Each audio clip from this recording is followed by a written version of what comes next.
Ladies and gentlemen, welcome to the Women's Candidates Tournament. Dear chess lovers, I am here together with Grandmaster Alojzije Janković. And today is the final day, the fourth game of the classical encounter between Anna Muzychuk and Lei Tingi. Final day or not? Of the classical, Okay. I was thinking, you know, this is the fourth game of the match. 3 games were drawn so far, so the tension is high and we can feel it. Yes? Yes, exactly. So. Yeah, but yesterday I was sitting together at Lei Tingi just during the dinner, and it seems to me that she was like really eager to fight today. So I'm expecting a really fighting game, not just steering to a tiebreak. We have just a few minutes, so let's remind you of the results, the head-to-head score. We have a few graphics prepared. While Anna Muzychuk is already sitting at the board, so it seems that she is eager to fight. Okay. Yeah, she's repertoire is the one which gives a chance. She's not playing for a straight equalization, so so they drew preconditions for a fighting game are here. So the first classical encounter actually happened here. So as you can see on your screens, they drew all the games, and Lei Tingi is playing with white pieces today. I would say that gives her, well, slight edge to win this match, but we all know how difficult it is to win a game. Yeah, exactly. We must say that during the World Championship match of Magnus, for example, like his match against Caruana and against Karyakin, so many games. Some of them were really close to a decisive result, but still ended up in a draw. So it's not uncommon result. So players are trying, but the level is equal. They are very close to each other. I don't know. It's really hard to say. Even their rating and their form, it's quite equal. So of course, then it's not easy that we are having some decisive results.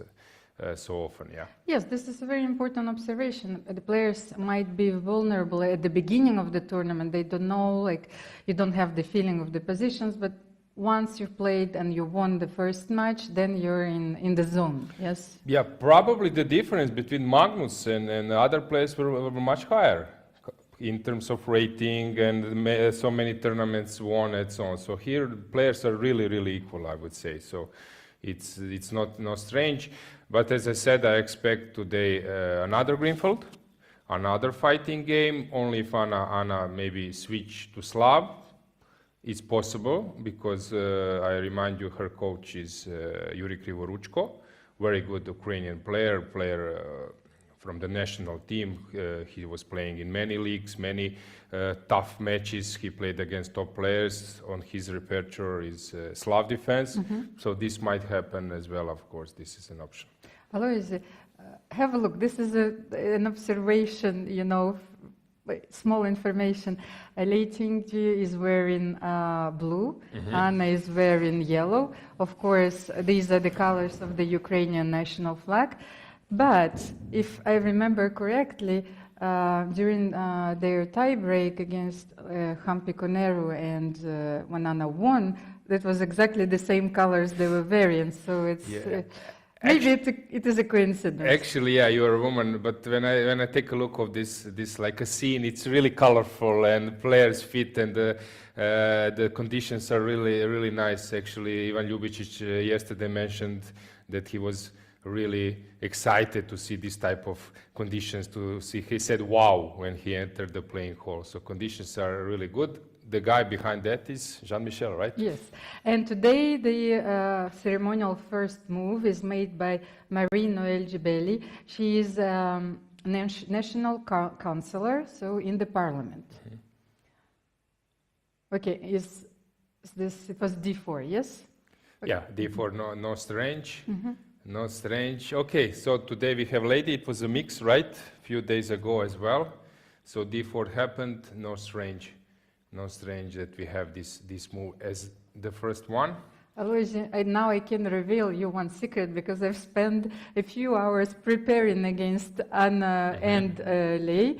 And actually, Lei Tingi also plays the Grunfeld. This is her main opening repertoire against d4. She also plays Slav.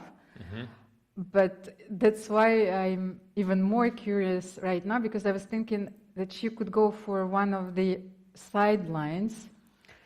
And let's we are have a not look. getting Yes. moves, I think, but it was played knight d4, knight f6, c4, g6, right? And now we are waiting for c4, if Anna will play d5. knight c3, d5, right? So we are here. So Grunfeld it is.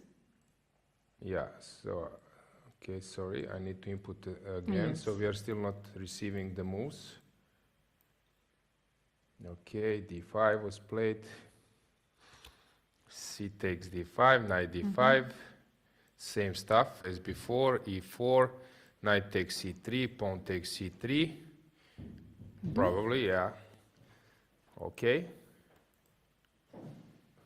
Listen, I was tempting to play Grunfeld as myself with black, because I invested so much time to find some lines, and in every lines for white I find some ideas, and then I said let's play it with black because I saw problems for white as well. But then for me it was so hard to memorize. I think for Grunfeld you need to play it either at the beginning of your career or to do it constantly, just play rapid just to repeat all the lines.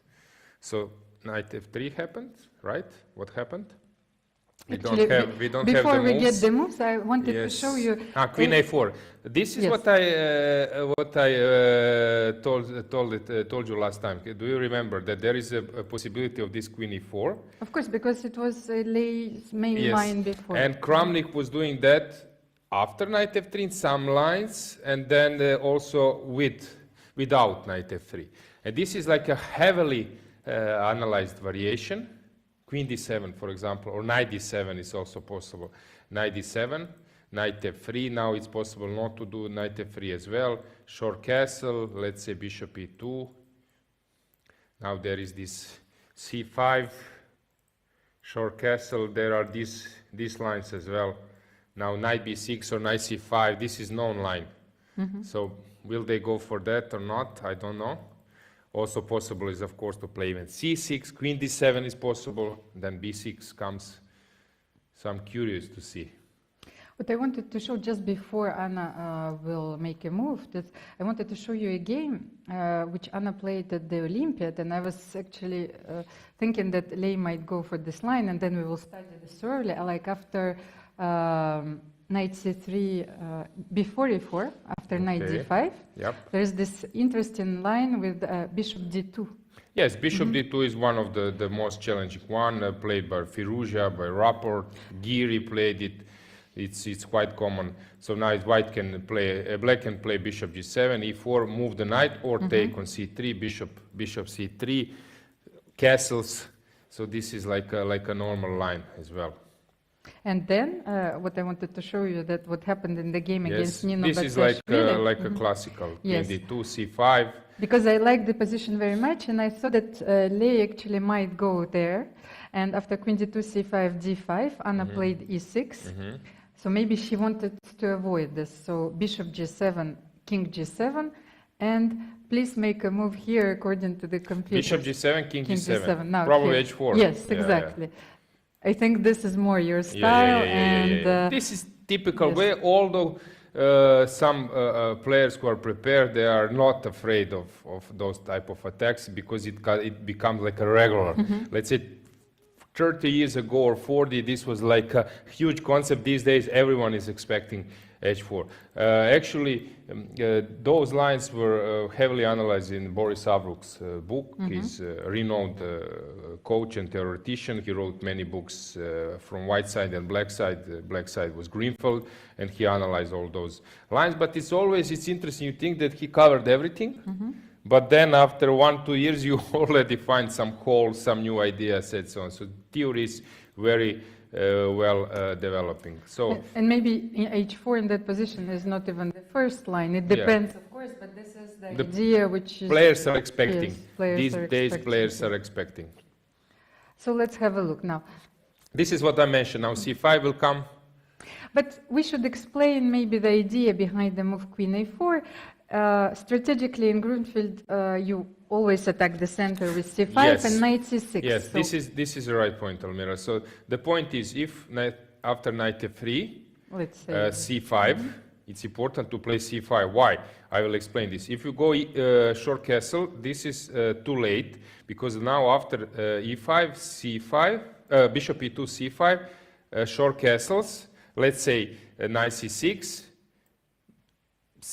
bishop e3, let's say CD, or let's say bishop g4, d5, bishop c3 is not a check. not a check, of Yeah, course. so you are late. So that's why players know that here c5 is necessary to immediately put pressure on the white center, and now after d5, bishop takes c3.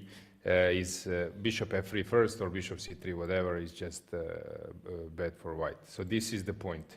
So why by this check, white disturbs black, right? Especially the knight goes on d7 and Yes. not on c6. When the pawn goes on c6, the pawn is not on c5, you know, so it's sort of a very unusual idea. So this was actually first played, of course, this move can be played in, first they started to play in this version. Knight f3, bishop g7, and I played this a lot. This was one of my favorite lines, this queen a4 check here. And this was at some stage really heavily analyzed. The point is that after bishop d7, you play queen b3, dc, queen c, and now this is like a different version. There is a bishop on c8 instead of d7, which is, okay, some nuance. I don't But want let's to say go. if you compare it with the Russian Russian, version of yes. Queen b3, Yeah, yes? there is a slight difference here. So so they started to play this way, and then suddenly they realized there is an option to do it in the way after check. So d5, knight cd, knight d, e4 takes and check.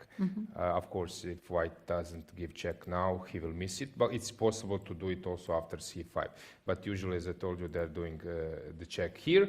And this was actually developed by Morozevich, by Kramnik. They started to play that one, and suddenly this became like a regular repertoire. I think FIDE played it as well, and some other players. So this is like a viable option.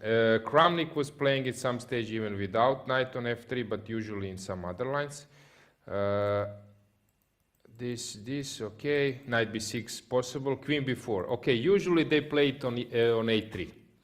And then you have this queen d6, I think it was played by MVL.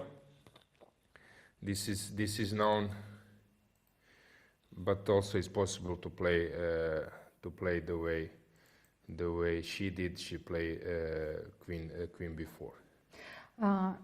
May we go back just one move before Okay. a knight b6, because c5, of course, c5 is the main move. line. Yes, So in this position. it goes like this, cd, Castle, yes. cd, cd. Now you have different ways, knight c5 or knight b6. Usually they play knight c5, yes. Yes, I wanted to show this position, Yes. of course. Queen c2, but there is this Morozevich game, d takes c5, and this is dangerous. But okay, heavily analyzed later, bishop a1, and e5, I think he played. No, actually, first bishop d7. Bishop d7 because was you played. develop a piece. Yes, with by the Aronia, tempo. and then probably queen a3 or what? Yes, queen takes, a3, and then you take and on then a1. e5, and I analyzed this heavily, and this is better for white probably. Very unpleasant. I think Morozevich was much better in this. I think it's a very important idea in this opening, so you Yes. shouldn't be afraid of giving up an exchange. Usually when you find that type of lines where you can move on with attack, because in some stage white starts to attack, queen goes here, or queen just goes to the king side, you are quite excited. Because now you know that now the black is taking like narrow steps. It's not easy to find the right defenses. So this is something you want to do. You want to put to your opponent this type of pressure. So Anna went for knight, But there is knight also some b6. different lines I'm trying to recall. So knight b6, queen a3, cd, cd, bishop g4. Yes, bishop g5, this is known. This is what these days everyone is playing. Bishop f3, I think queen d4 or knight c4. this is what they are doing these days, and it's close to a draw, but there are some chances. So this is what. So bishop c5 before. You wanted yeah. to try, yes. Yes. So c5 before the c5, as I mentioned. Then castle. C takes d4. C takes d4.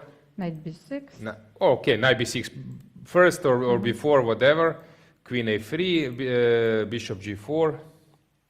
Yeah, this is what these days everyone is playing. I think there are Magnus games there. Bishop g5. Bishop g5. Yes. Bishop takes f3. Bishop takes f3. These days everything is being played, and it's very close to a draw. But okay, there are some new ideas, ideas there. So that's why probably she went for this queen b4. She didn't want to go for this little bit like too direct line. So she made queen b4 first. Yes, but c5 was not played. So maybe yes. So on c5, she wanted maybe to there is another move instead of castle. There are some moves. Like queen a3 immediately, and so on. Maybe she knows some idea. Bishop e3. So she went with the reason here. And now. Well, first of all. Yeah, queen a3, queen d6 is possible. Queen a3, yes, queen b4. You do not allow c5, the immediate c5. That's why black plays queen d3. So maybe queen d6 is also possible on queen b4. It doesn't change much. I think it's a standard idea here. Yes, but maybe on queen b4, queen d6, it's a little bit. Yeah, but it's possible. Yeah, it's possible as well. Yeah.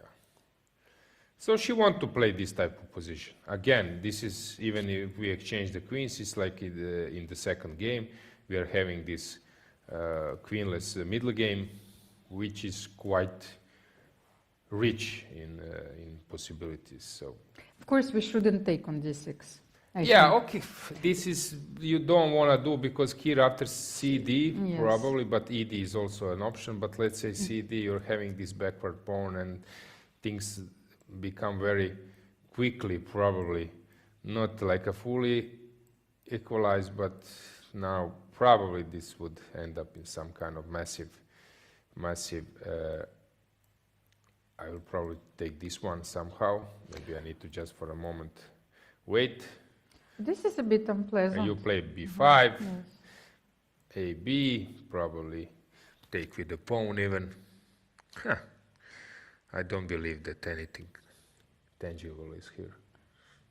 But also ED was possible. Yes, possible is it, but this probably would end up in a draw. You play b5 later, and then we will at some stage exchange c for b.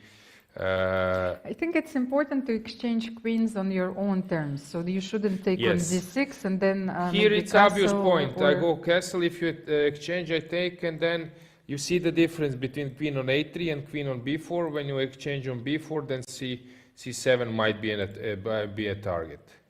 Maybe you should start with bishop b3. Yes. This is also an option. Bishop e3 to first. Protect the d4 yes, pawn. to protect the pawn and prepare rook c1 immediately if you take on b4. So is she still thinking? Do we have I will check the moves. So she made it. Queen d6. It's interesting strategy. So she's playing Grunfeld, but basically choosing, both players are choosing lines where the queens can be exchanged. So I'm playing like a sharp line, but with the idea to keep the things under control. They don't want to mess. But on the other hand, that's why I wanted to start with bishop b3. This line might be very concrete. So let's say you take on b4, you played bishop g4. How do you react? Okay. Probably by sacrificing some pawn. Let's say that I play some active. I don't know, is this bishop g5? But okay, I can go bishop e3 as well. Let's say that I go bishop e3. And can I... you wanted to take on yes, f3 and I c3. Probably g takes f3. G takes and f3, then, yes. But also maybe this one. Some e5 sometimes is annoying. Or rook c1 I can play. And then I have this strong mess in the pawn mess in the center. And it's tricky sometimes. Yes, again, close to a draw, but...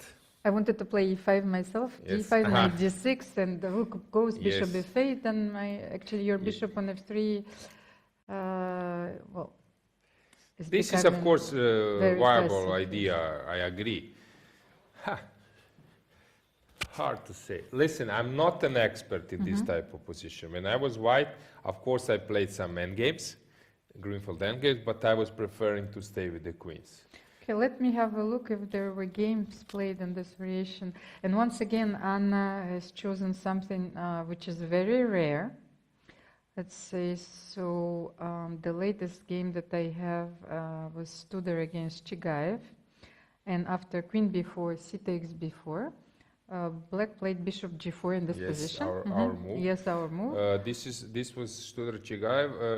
Tudor is very theoretically Yes, prepared. Chigaev is interesting player. Okay. Of course. So bishop e3, rook fd8. Okay, reasonable moves. Rook to d1 Rook probably. d1, rook fd1, because Yes. you want to keep the other rook Yes, for c1 just in square. case. Yes, so c6. So you stabilize a little bit the center. A4 or something. Or A4 was Okay. played because if you're trying to push this knight away. Or Okay. A4, A5, Although A6, A5 is coming, if I don't play A4, then on A5 I might have A3 to keep the things going, and then B5. I don't know. Okay, Yeah. so A4, A5. Okay. And here B5, and black went for C5 because Good. This is some kind of forced. yes, this is Forced a play. forced line. So do you give up an exchange here? For example, if you take on C5, No, I would give exchange. I don't think you should take.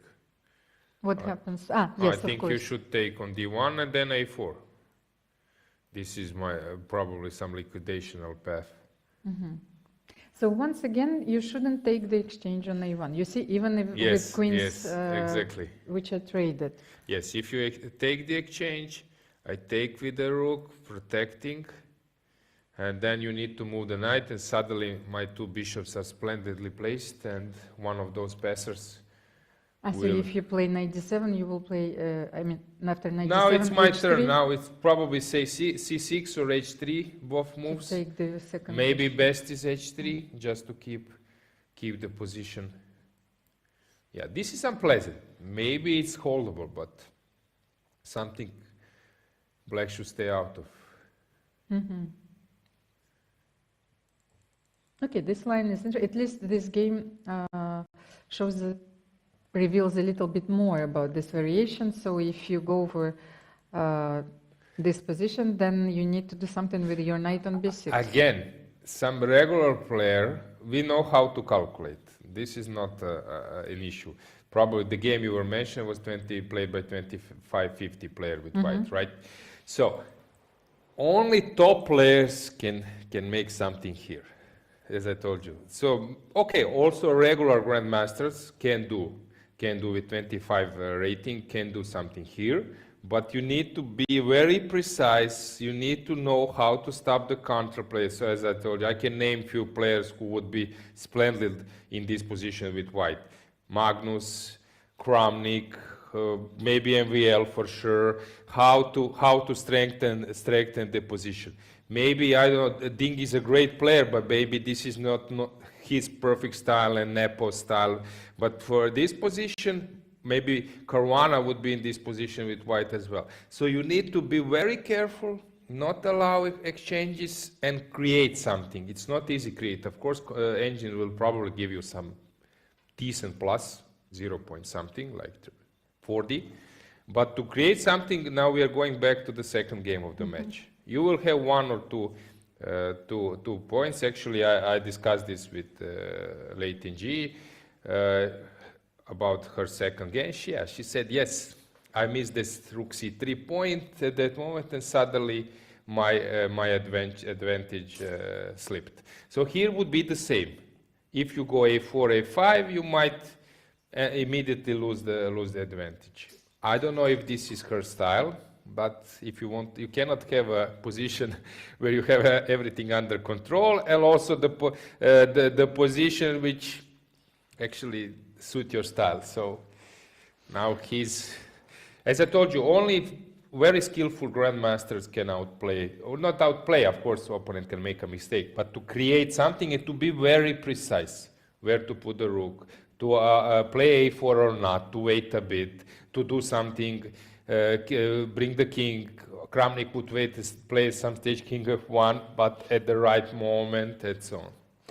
Actually, what I wanted to mention is that Anna's strategy for this match is completely different than the one she used against Hampikoneri, because she's going for the positions. That's why she probably has chosen Grunfeld, because she's going for the position, let's say, maybe where white has a slight edge, but which still offers her some dynamic possibilities. So she's a bit worse, but she knows the plans here, and in case things change dramatically, she can still win this game. Yes, exactly. So actually, she got some chance even in the second game with black. So these are quite rich positions. It's hard to say because in some position you have a clear-cut plan. Here, space advantage, but a lot of active pieces. F5 can be a motive at some stage for black. This is a typical Grunfeld motive. But of course you need to know which is the right moment to do it. So if I would be white, I would consider those two breaks. Also E5, so 3 breaks I need to cover. So as I told you, some top player would make rook b1 at right moment to stop a5. Here on f5 he would be ready on e5 and so on. So maybe it's first the moment to strengthen your position and then to start doing something. And what is the position? This is the position that check. we have right so now? So what do we have? Anna. So Anna is thinking, probably taking on b4 is an option, but maybe she's thinking to do something useful like bishop d7. But sooner or later she will need to take on b4.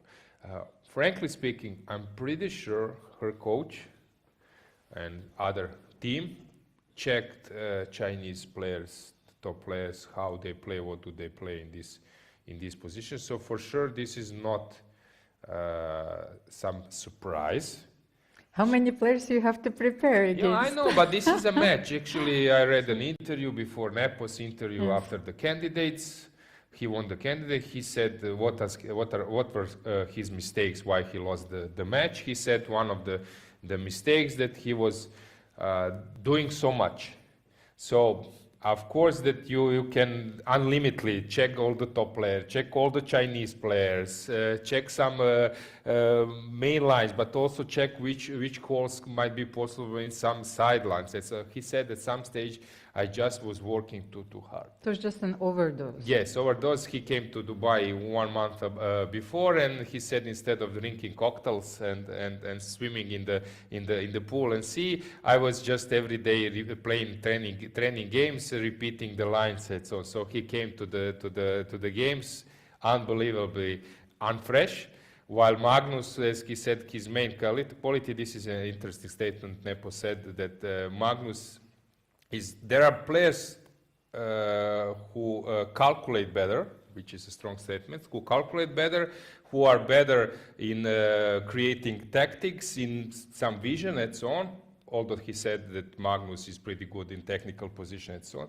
But as a sportsman, as this great quality, he is like above everyone else a lot. So here it's important, again, we will have like a normal chess position, but your quality, how would you be fresh a bit? Because of course Anna might be now under the pressure because she has some decision to make, but as I said, you need to be a little bit, do it by yourself, make a decision and what to do. Of course you cannot analyze all the games and all the lines. So she probably knows the motives here. But she's deciding where to go. So we have moves, right? Now, what I wanted to say that this was a very insightful interview because I think that we very often forget about this physical dimension in chess. And chess is a sport and a very physical one, especially when you play every day and the games last 6, 7, during the World Championship, even 8 hours. And at the end, this capacity of squeezing water out of stone, you know, I think this is your physical endurance. You're fresh, your mind is lucid, it's still lucid after 6 hours of play. And now you just mentioned the sentence which exactly Nepo said in the connection with Magnus. He's able to squeeze water out of a stone. This is exact word, but you mentioned also one important thing. What is the difference between chess and some other sports? Ljubicic Ivan told us in some informal communication that some some tennis players, they were trained, I think you asked her, trained for 8 hours a day, but there are some relaxation massages and so on. For chess, unlimited knowledge. Of course, you would like to learn everything, some new lines, some new games, some new tactics. You can work a lot. So for us is to decide where is time to stop, because of course you can work 15 hours on chess a day, but how will this affect your playing shape and your freshness? And if you will be able to do it, because you have to be in incredible physical shape, have to have the stamina to support this high intellectual activity. So yes, because important. in some sports they cannot train for 15 hours. My great sportsman hero is Luka Modric. Of course, he cannot train football for 12 hours. So he needs to find the exact what suits him, and of course you need to have time to relax and so on. So actually I think this is what maybe some young players are missing. I know that young stars from India, they are investing a lot of energy. They're playing so many games. I think Ukesh at some stage played close to 200 games and so on a year, which is a really lot, and also training. But later you see Magnus, he's fresh, he's playing even poker, he's partying, playing soccer, playing tennis. So you need to, as you said, you need to be like not to focus only on chess to be the best. This is my my opinion. Yeah, what do we have, Almira? So she went for bishop g4. So she delays the queen trade. And actually, while we were discussing, also I had a look in the database. I found a very interesting game between two Chinese players, Yu Yanghui and Wei Yi. Here after queen d6. Yeah. And you said, is there any other idea after castle? I was thinking bishop d7 maybe to wait, like a natural move. Exactly, like castle, bishop d7. Okay. But what was the idea? The idea was that after bishop e3, the game took a different road. So black took on b4, c takes b4, and played bishop c6. And then after knight d2, f5. You see, that was a combination of several ideas that you can use in this opening. So they didn't want to play c6, stabilize the center, but went for something. Knight d2. F5. F5, yes, was played. Yeah, this is what I mentioned. So here the point is on d5. Of course, taking on a1 again is bad. dc6 and this is and then bishop will come. For example, if you move the bishop back, I take on b7, you play rook b8, and then I protect it with bishop a6, and these pawns berths close to a piece. But here, of course, after d5, I don't need to take the exchange. So after d5, I can go bishop somewhere. Let's say a4. A4, yep. And you move the rook to c5, and now probably c6, and then this is typical Grunfeld equalization. Yeah. And you stop the whole play based on a4, a5, and I like this idea also very much. Yeah, because basically white in this structure doesn't want to push d5 too early. He just wants to squeeze around. What would be ideal in this position? This is what I was talking sometimes. I'm saying this to my students. There was one book, Chess for Zebras, and 7 Deadly Chess Scenes wrote by Jonathan Ross. And he was mentioning one interesting thing which can be very useful for beginners and club players. You talk with your pieces. So if we would ask some piece where that piece would like to land on, for example, this knight would like to land here. And then when you know the goal, then it's much easier to see the route. this one, this. So if I would be white, I don't want to push here, I just want to reroute my pieces. Or maybe on c5. Yes, or c5 as well. So suddenly you see that when you go to b3, you have options. So of course we are doing naturally on our level, but sometimes it's useful to think, okay, where my piece can be. Also, you see from this c8, suddenly a4 was a bit hidden here, that you don't see that this can be a square. But actually, when you think, there are not so many squares. e6, g4, when I come to g4, I'm making some kind of concession because I will need to take on f3 and some stage. But on a4, I'm just blocking a4. I'm controlling d1 disturbing this rook, and also I might come to c2 and some stage also attacking e4. So it sounds like a reasonable square for this bishop. And after f5, it was unclear game, right? Yes, f5, white played f3, and the game was drawn, but I wanted, it illustrates quite well the ideas we were talking about, and especially solves the problem because you were talking about the pieces. This knight on b6 is very unstable, especially if you can play a4, a5. Usually they say the worst knights are on b6 and g6. So because on g6 they got controlled, restricted after g3 and then attacked by h4. And on the b6 this a4 is the same, and usually since both players are fighting for the center, then from b6 and g6 it's not easy to jump to the center. So maybe Anna missed this opportunity to trade queens on b4 because Lei jumped on the on yes, b3 because now we'll immediately. take a look. Clock is that Lei Tingi didn't spend anything at all. Actually, she's in plus.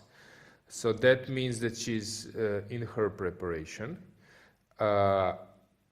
This was like a subtle point. So at the beginning, she was not ready to offer the queen exchange, to avoid queen exchange. But now, because of bishop g4, she wants to say, okay, now if you exchange on f3, then to keep the queens might be useful for me.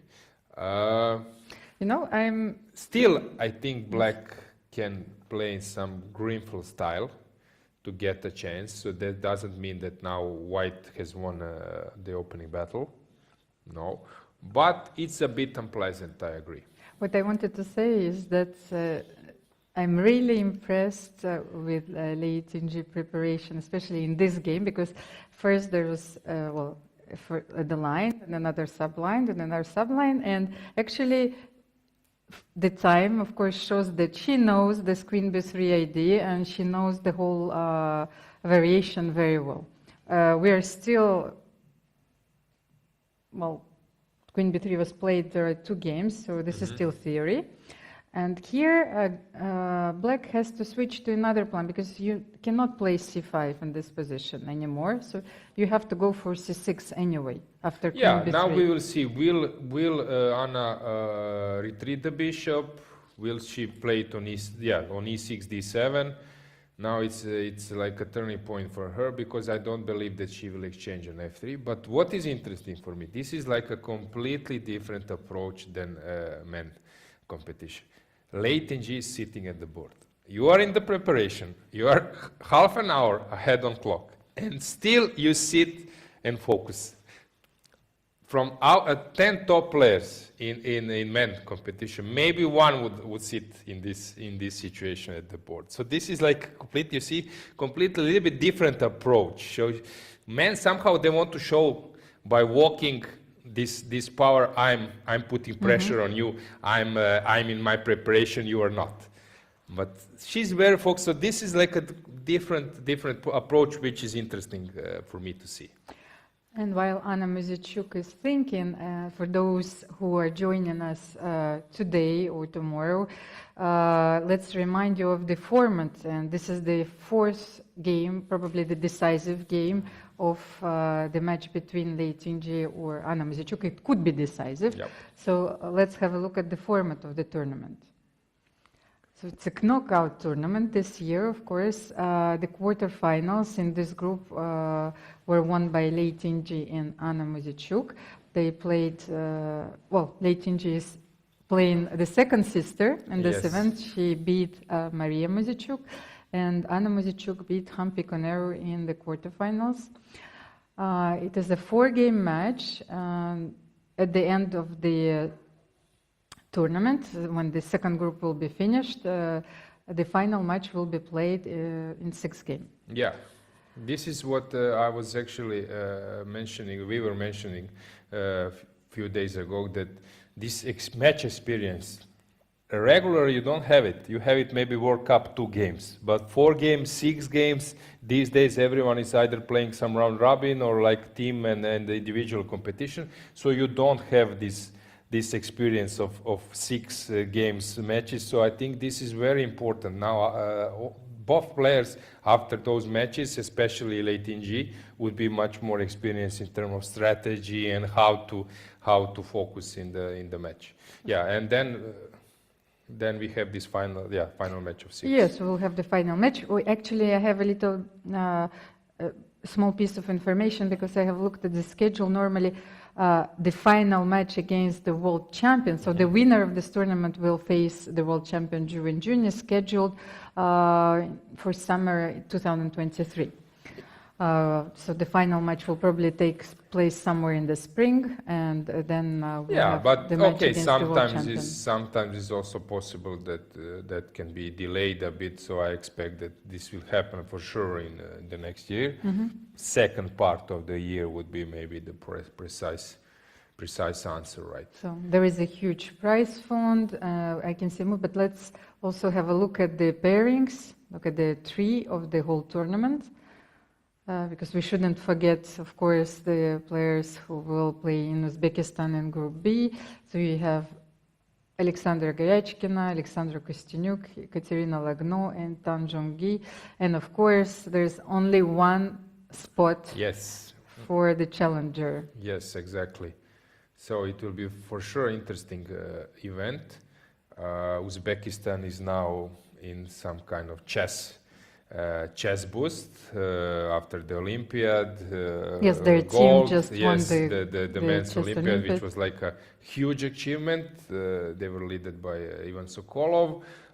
They have good players, also women players. They want to stage some other events, so looking forward to see how chess will increase in that part of the world. Yeah. And of course, 6 out of the 8 candidates were the same last time. Yes, this is what we mentioned. This quality, somehow they are investing a lot. They are in terms of their own play, so they are strong, and this is actually not strange. We will see how Goryachkina, for example, since every year she's more and more experienced. She's not a newcomer. Yes, she had this World Championship match experience, but to win, probably she's some kind of favorite there.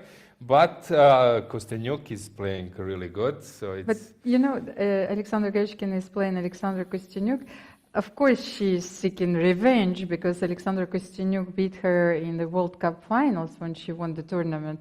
So maybe, Kostyanyuk, because they're both Alexandras, is uncomfortable opponent for Goryachkina. Yes, exactly. This match I have, like I would say, more information and inside opinions. The second match a little bit, it's more unclear for me what would happen in that match. Yeah. Okay, and Anna made the move. Yes, so the Queen B3, Bishop A6. Bishop E6 is the move which was played as expected after Bishop G4. If you don't have pressure on D4, you mentioned, Almira, then there is no point to go for it. So that's why she's just playing Bishop E6, and suddenly Lei Tinji started to think that means that, okay, the preparation stopped, they're out of the book, probably. And it's time to move on. Sometimes this is a typical feeling. I don't know, have you experienced it that way? You invest a lot because in terms of memorizing, you come to the match, you are trying to memorize the lines, so many lines. People are not even aware how many lines are there because you want to be precise. If you misplayed some line which you already someone deeply analyze it for you and with the engine clouds in like a relaxed atmosphere of the room, and then you misplayed it, it's a bad feeling because you want to be professional, but this happens regularly. Even Nepo, his first game against Ding in candidate tournament in Spain, in Madrid, he forgot his preparation. So this is quite common. But you invest a lot of energy, try to go according to analysis. But that feeling when the analysis stopped, okay, now you just move this everything away and start playing chess. So this is typical. I have a feeling this is now the moment. She's aware, okay, no information previously from this position. Now it's time for me to play chess. Yes, maybe she was still familiar with this concept for black, which starts with c6 and regroup in pieces, but now she's trying to understand what is actually the difference, because after bishop b6, I was previously saying that you no longer go for c5, but maybe this changes something and black can actually go for c5 in this position. Let's say what should we try, d5? No, now she's calculating d5, which is her first candidate on her candidate list, and moving the queen. Of course, queen c2 is the first move you look. It's like a normal move, but maybe you see there might be some kind of subtle idea, but I don't see any idea. Queen b1 or something. Sometimes that's an idea. Also, she's thinking, is her opponent maybe in some kind of preparation as well? Sometimes some players are thinking, but they are actually familiar with the position. Is it time to avoid it with some queen b1? Maybe not the first option, but for the moment, for sure, she's analyzing d5 first, because this is some kind of rule. First, you need to calculate the most straightforward moves. So black played bishop g4, bishop b6, and after d5, were you going back to g4? Maybe, because then this is a different story. Maybe. And then you play c6. If So we extrapolate a little bit, then but okay, we queen can a, use bishop the same a3, idea. here is a possibility, maybe not leading nowhere because of c5. Maybe here c5 is the move. I don't know. It might be. But Hard to now say. you leave this powerful center. I'm not Yes. sure. Queen f4 is another option. If I take on e7, you go rook e8, and then you're pushing. So I'm probably. And then we take on e4. Yes, Maybe we should then, show it, of course. Sorry. So queen f4, bishop takes e7. Let's say rook e8. I retreat the bishop. I don't know, somewhere. You just take on e4, and then suddenly my position is collapsing. So this is not something I want to do. Okay, I need to do something smart. Usually this type of position, rook d1 is not a bad move. Okay, rook let's b1 to play c4. But let's try rook d1. It's a very natural move. But you can play c6 yes, anyway. that's what I wanted to try. Is it possible? So that's why I would do it differently. I would play rook b1. No, wait a second. But rook d1, Yep. you cannot make a move. Yes. Bishop a3 here. Is it different? Because I can play d6 in the variation after queen f4. Good. Okay. Let's say bishop b7. Rook and e8. Rook e8, I will play d6 here, no? Yes, I agree. This is better for white. What else can I do instead of c6? So this changes the whole variation? Yes. Okay. Okay, I can play knight d7, normal move. Typical Grunfeld move, if you take on b7 and take on c3. But you also threaten knight c5. Yes, you can play bishop a3, and on knight c5 you can go queen c4. No, then bishop a3, you don't have... Do you have another square than f4? Which one? After bishop a3. Knight c5? No, but here you will lose, queen c4, what are you going to do here? b6. Okay, maybe I need to take on f3. Yes, because Bishop e5 c5, is you a take threat. on f3, I play b6. How is this position? So we should take on f3. Yes, it's a Ha, different better story. for white, probably, but Okay, but you don't want to take on c5, first of all, because this position Yes. is going to be equal, of course. So, okay, still white can push a bit, but maybe not much. but how do you push? You play g3, bishop g2, Yes. f4, Trying something to like go, this. but you can play g5, and you also stopped me a bit. Huh. Better for white, but okay, let's check. So rook d1, stop for a while. Rook d1 is a move. Okay, let's take on f3 immediately, maybe. And then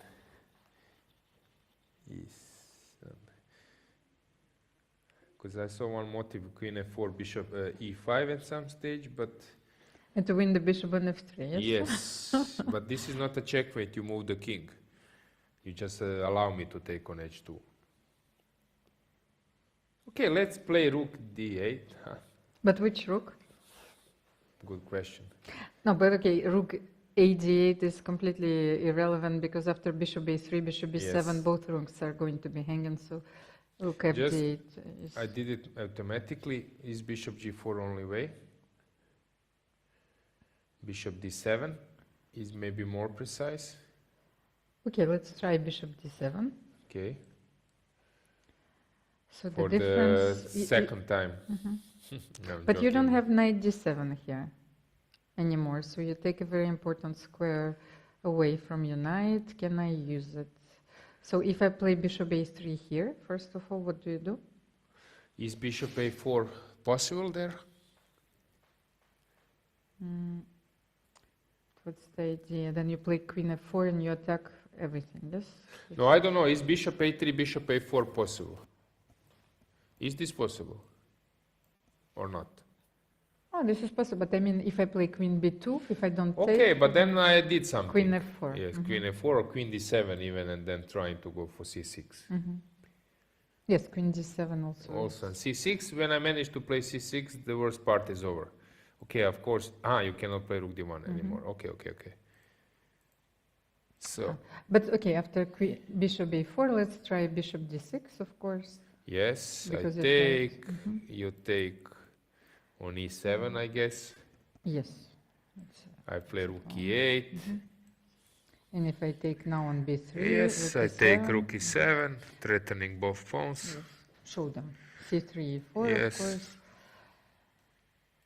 And how is this position? Which pawn? I don't believe We this should is, give- No, this no. should be This is equal. yes. Okay, still playable. It's not a dead draw, but the worst part is over. Let's say I will play bishop d3 Yes, here. I I will take give on up the c3 c3. pawn. And no, this is, yes, I agree It's with you, of possible to course. play, of course, trying to somehow achieve e5, but later, but I don't see anything dangerous. So d5 was played. If I saw the movement correctly, yeah, this now it's interesting. I will play bishop d7. In the Grunfeld style is more bishop d7 than bishop g4. It's like bishop g4 is old school, but bishop... So bishop g4 is like old school, okay. I just wanted to know, where is your Grandmaster diploma? No, Like- no, I ate it yesterday. No, I wanted to know on which shelf it is at your home exactly, so No, I will eat I too will- much. I will have to make a call, you know, it's Yes. just like on the bottom shelf. I'm so lousy guesser that this starts to become completely hilarious, yeah. Okay, so bishop g4. Maybe this was Anna's idea from the very beginning. But She played bishop bishop d7, g4, it's like a queen more- b3, of course. More double-edged move. Okay, what were we looking at here? Rook d1 or rook b1? Yes, we were mostly analyzing rook d1, but rook b1 with the idea of playing c4 after c6? The difference, what is the Rook difference? b1 was the idea to play c4, right? Let's have a look. Also quite a normal move. So after c4, c6, you want to play c4, c4. c6. Okay, but if you take here now, okay, Yes, cd, cd. this is standard procedure, and now knight d7. You can play that. I wanted Probably to try. okay. Bishop a3. Oh, you still have. It's pawn up, but maybe it's some I take on c5 and on b7. It's a Oh, no, pawn no, up. no. Don't give up. No, no. Okay, so. Okay, play rook somewhere. No, maybe don't take then on Or d5. take on f3 maybe first. Play rook. Rook to, I don't know. Rook to c8, f to c8. Rook f8. And then queen d7. Bishop e5. But after bishop a3, where I was thinking to retreat go your to the, queen? but let's say that you go to d8. The stupidest. Rook f8 and Because bishop the a3. game, still it's not unclear what, I can go to f4 as well, again. Yes, you But still even have this d8, possibility. d7. No, but now it's even better because bishop b7 doesn't attack Yes. your rook, of course. So maybe Rook b1, it's not a good This is move. a more- Rook d1, it's more to the point. active option, of course. So But rook d1 is a Grunfeld play. I would again say I expect this would happen for sure, but then we will see another move. So I don't want to guess anything from now on. Lousy guesser. Rook d1 is the move. You propose it, yeah, very well. So I think it's but then after c6, we tried bishop a3. yes. No, but not in this. No, yes, I think c3, c6, bishop a3, and you cannot play queen f4 anymore because bishop Yes, b7 and yes, d6. yes, yes, yes. Do you have another move? Here, knight d7 was played, but this was like a slightly better for white.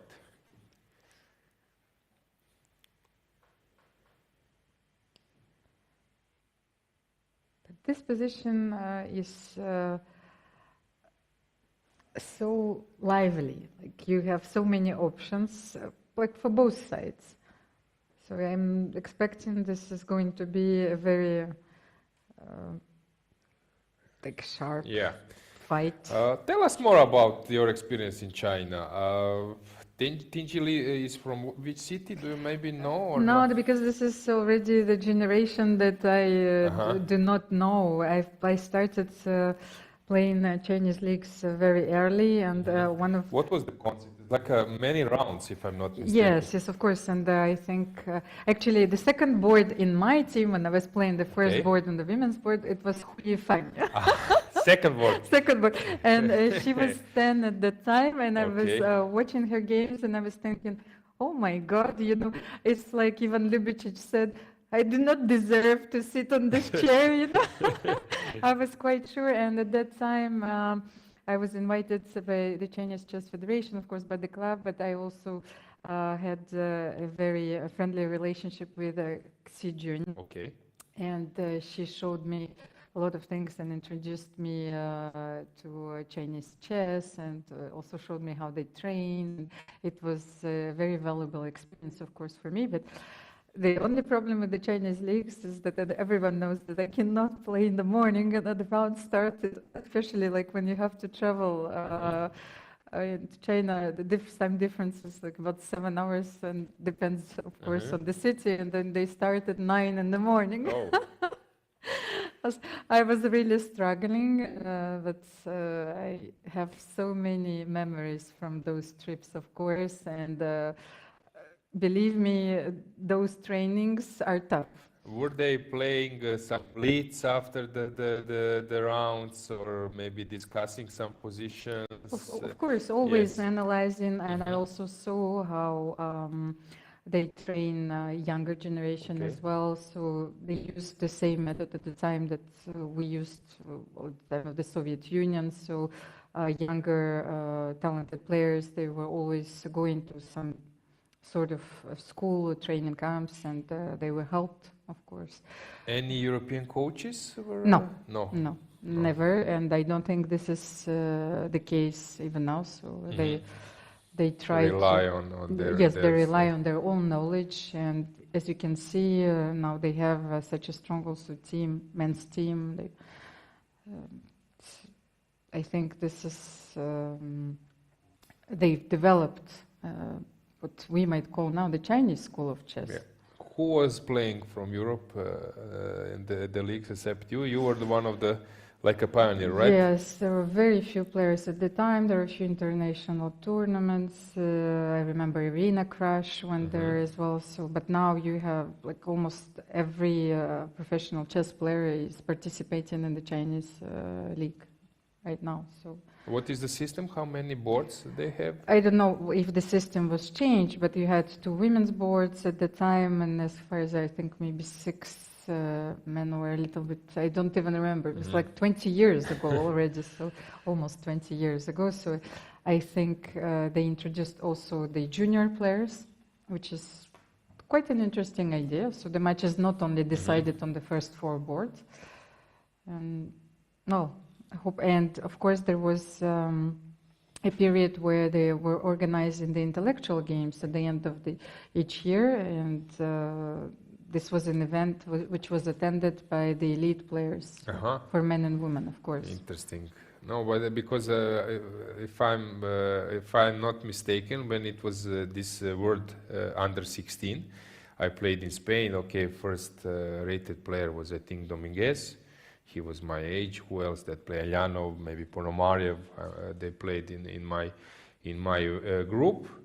And then there was the guy who was leading after 5 rounds, 5 out of 5 or 6 out of 6.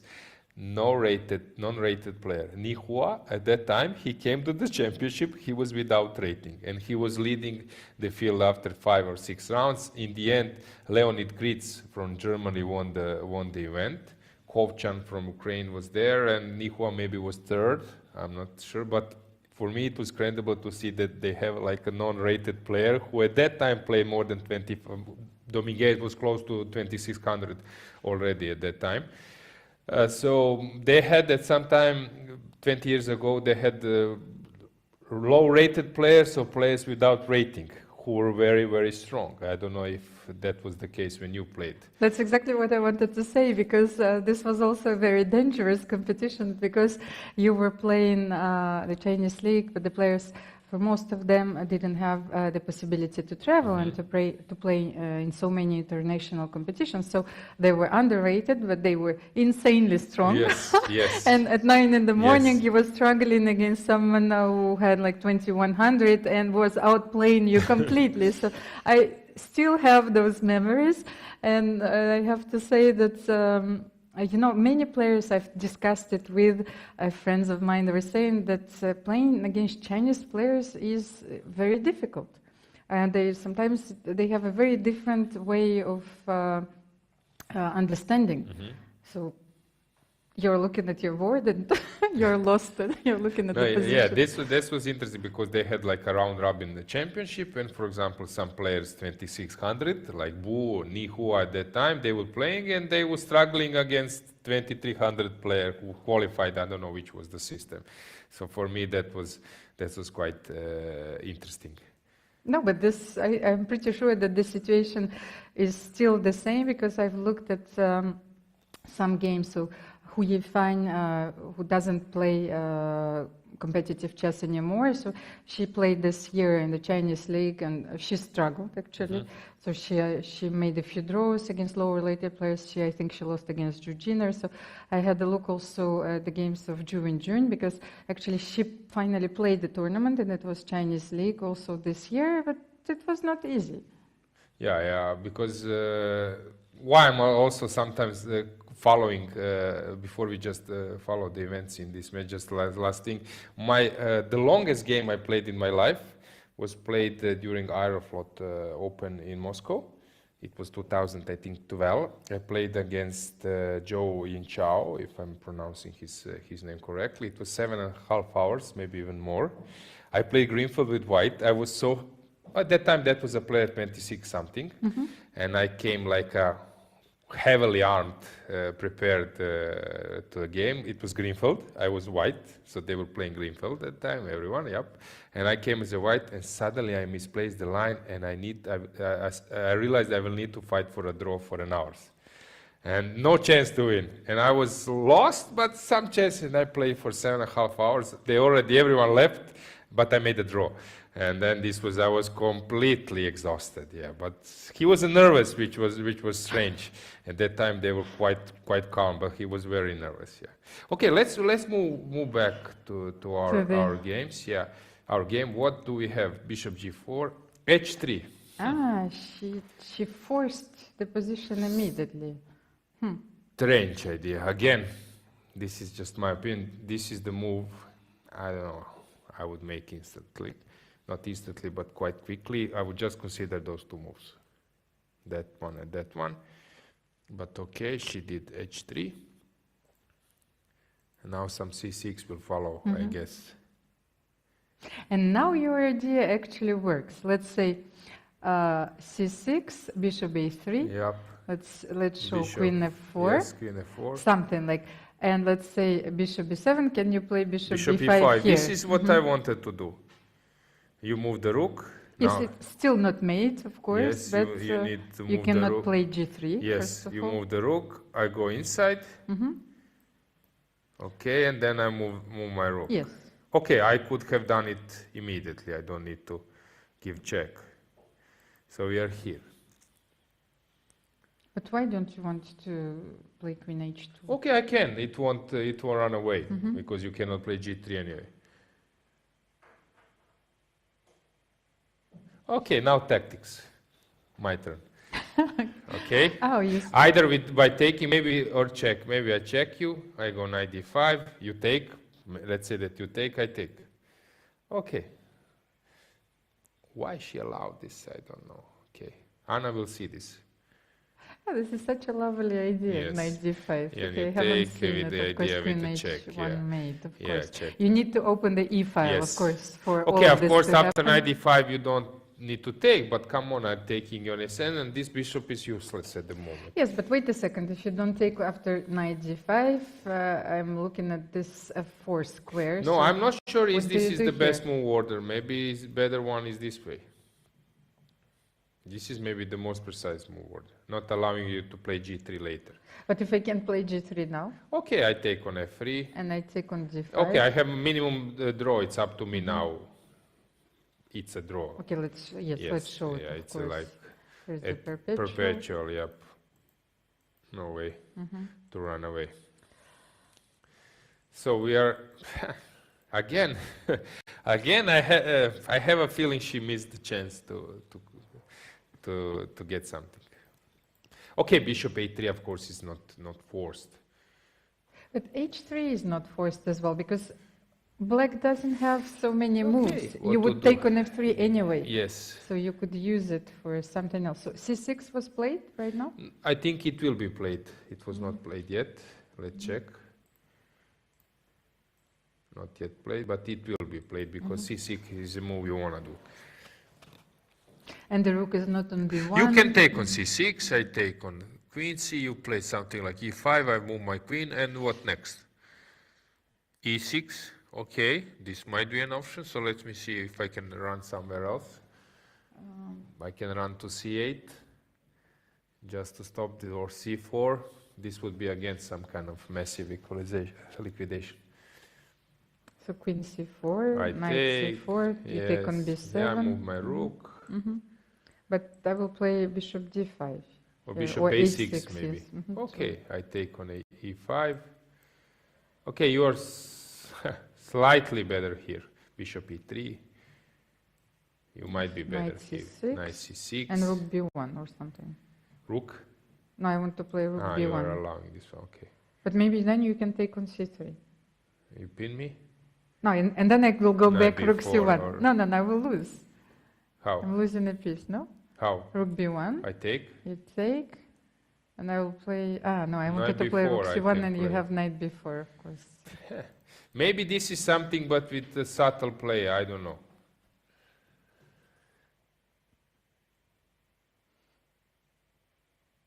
It's some slight plus somehow, but I don't know how. Okay, this was like the fastest analysis we could do. Let's say that we do something else. So here, just to set for a second, BC, is it an option? Might be as well. It's not that it's so strange and keeping everything together.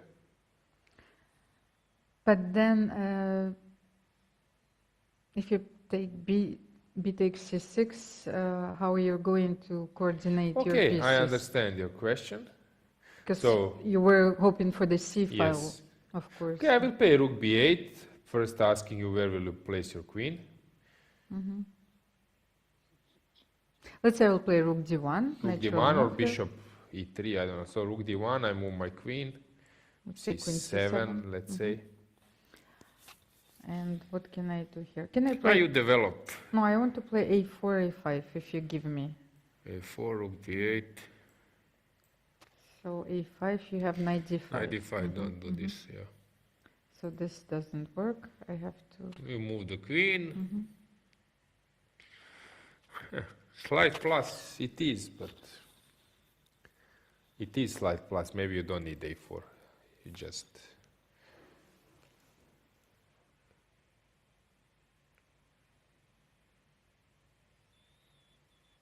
It's a very interesting position. Even bc6 is possible. Yeah, I was just, but queen c6 is more to the spirit. Queen c6, and we went e5. Queen c7, let's check e6. Because c3 is hanging. And can I take on c3 right now? Yes. Queen takes c3. Queen so takes c3, e takes f7. let's exchange. Rook takes f7. You. Queen takes, no? Queen takes, rook b, okay, or rook b1. Queen takes, let's say. Can you claim anything here? Rook b1. Okay, but this is very close to a draw. Of Yes, course, okay. of course, I understand that your bishops are very powerful, but let's say rook d8. Rook d8, you're right. Bishop takes, and then just play the bishop somewhere in the center, right? Can I play bishop d4 and e5? Or Yes, you can it's play not, bishop d4. Yeah, bishop d4 is okay. Bishop d4, e5. And, okay, you still have It's slight plus. a4, a5 here, but it's slight plus. Maybe even rook f8 was better here. rook f8. Rook f or e5. You don't need to give the pawn. First e5. Oh, of course, I forgot about this idea immediately. Yes, e5 and bishop d4. Okay, white will maybe play now bishop h6.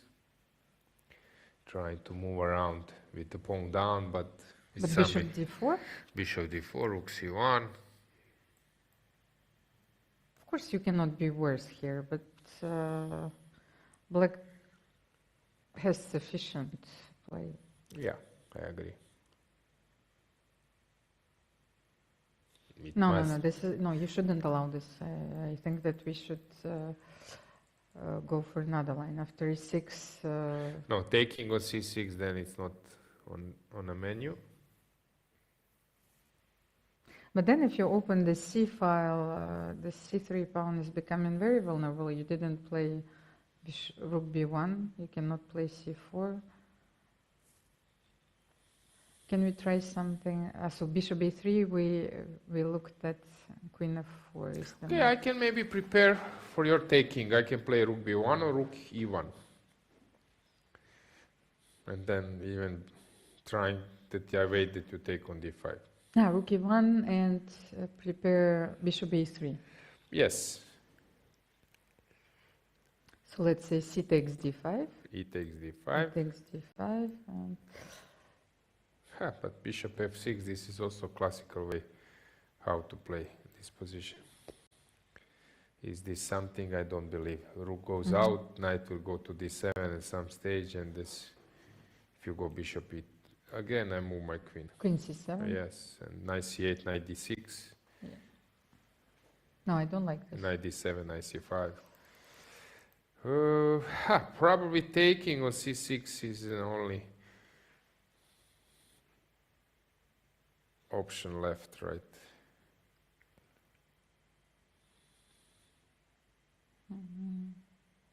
Taking on c6. Okay, let's have a look at it once again. Queen c6. E5. How about Queen else? c7. Yes, sir. And it didn't yield us any advantage.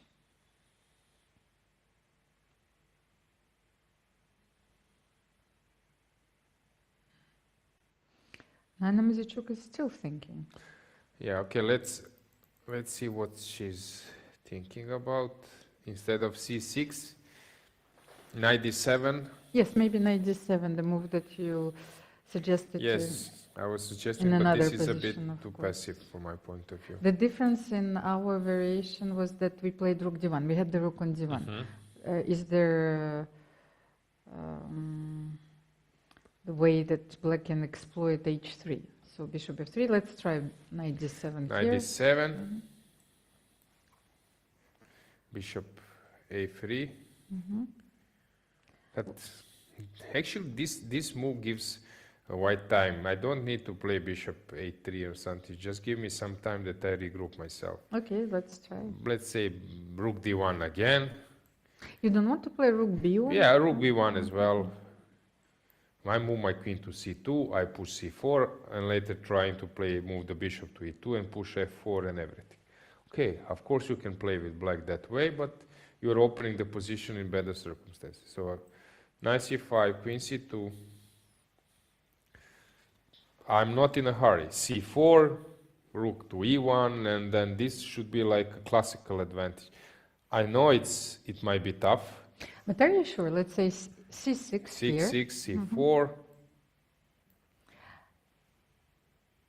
Okay, so if I take cd5, CD, cd5, it should be slight plus for white, like for old school stuff. I agree. I move my queen to e2 if it's necessary. Okay, I need to control this one. I will regroup somehow. And then you will play b6, I will reroute my bishop, and it should be some kind of slight plus. Maybe it's not much, but this is like a classical way. So if you don't want to take, what else you can do? You can just stay put. You can play rook c8 first, but you're not threatening much. So you go this, I go like this, take, I take, and you don't have some kind of deadly jump. This is better because I'm trying to make this bishop empty. It looks it's like active, but not doing much. So for me, this is not the right way. I know it's possible because in Grunfeld, this is like a safe B plan. If not safe, but B plan. But I would try to play differently because my knight is standing for c6 now, not after knight c5. And I spending a lot of time in this game, especially in the opening phase. So how many minutes did she burn, you know, in the previous maneuver? As I told you before, in women chess, I would like to see players a little bit more relaxed. This would be like a mind device. Litinji is really, come on, she's not on the move, you see? She looks like she's on the move, right? So this focus for me is fantastic, but maybe this is not the best approach. Okay, maybe she has enough energy. But sometimes, as I suggest, maybe you need to be from time to time relaxed. Stood up, take a drink, go to not for a walk, but just move around, and then find the move. Because I have a feeling they are putting a lot of energy, which is not easy. Because if the game goes on, I don't know. This is like my experience. As I told you, I don't think that the best men player they will sit in this circumstance. So this is interesting psychological approach. But on the other hand, it might affect their concentration. So every player has its own ritual, of course. For me, this is interesting. This is interesting circumstance because, of course, if we talk about Peter Svidler, who is walking during his game, but it's. Yes, it evacuates pressure, because as I feel it from my personal experience, I also walk a lot, because waiting for your opponent's move is difficult for me. Yes, of course you can now dig into c6, which probably will happen in the game. But what you dig deep and then knight d7 happens. Of course, you need to have energy to deal with 97 as well. So I understand the approach. This is like a professional style, but sometimes the game has like a need for top concentration, sometimes some relaxation apart, and so on. I was at some part of my career, I was just sitting all the game. But now when I'm looking in hindsight, games are in preparation are long, games are long, you need to be fresh. Actually, there is one advice which I might give, but of course, if you stand up and you walk around the game, one of the possibilities that you have is to look at the position from your opponent's perspective. Yes. A little bit, just keep your distance, of course, from the board, but even during our analysis, sometimes I like, but okay, unfortunately, this changes all the perspective, of course, on our screens, but simply to make this flip. Yes, then you are getting like some visualization from the different side, although doesn't change the assessment. So let's see which move we have. Yeah, this is what I was saying. Of course you could, but now it's time that you as a white, you dig into it. Mm-hmm. Cool. I don't know if someone was making the analysis during how many minutes, like trivia, how many minutes during candidates tournament averagely men are sitting at the board and walking. But at some tournament it was like when I brought one of my friends, he was not a chess player, to one tournament, he was so surprised how many players are walking in circles. It was like a walking. Everyone was just walking. He said, "Come on, are you playing the game or you are here for walking?" Oh, it was a surprising scene. I don't remember from which candidates tournaments, but at some point 4 players were thinking and 4 players were walking, and then when they made their moves, they stood up, and there were no players, only one player sitting at the board. Of course, this, for an eye who is not used to a chess tournament, it is very surprising. Yes, no one was there. Yep. Like, it's a very innocent look, and actually, is there there are players in this event or not? Yeah, there was this famous stories, or situations when Magnus played against Vichy. His second match, that he was sleeping in one game. Also, there was in the rest area. Fortunately, he tragically died.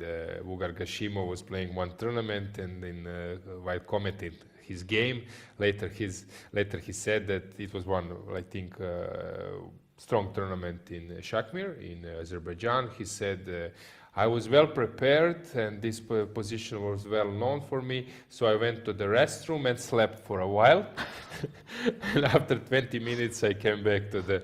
Yeah, so this was like a new experience for me. I couldn't expect that some player can relax so much that he's ready to sleep. I couldn't. And to admit this, yes. also. Yeah, but okay, they have this type of restrooms. Mm-hmm. This is now quite common in World Championships. They have like in the matches, like sometimes they have like a screen mm-hmm. at the restrooms. They can drink something, they can refresh, eat bananas, whatever. There is some sofa. Sometimes this looks really nice. So okay. The sofa looks very appealing. Yes. So that's how actually this happens. Okay, he was a huge talent, Vugar, so he could afford that to the game. Yeah. So let's have a look at g takes c6. I think this is the first move which yes, comes to mind. Of course, we analyze 2 options. Either you are prepared to allow cd5, which it's something which can backfire as well. Yes, it could be double-edged, of course. The guys like MVL, they win this type of position. Not that the positions are bad for white, but where they wins when white goes for that type of game. It sounds nice, but somehow they are skillful how to create something for black. So dc6 is the move. And then I would like to see Anna's reaction. Queen c6 is more forcing. She has 40 minutes, enough time to calculate everything.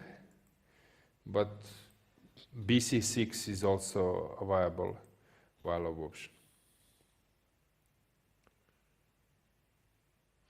So Lee still has a considerable advantage on the clock, but it might disappear after her next move, because she's also faced with a very important positional decision here, as you said.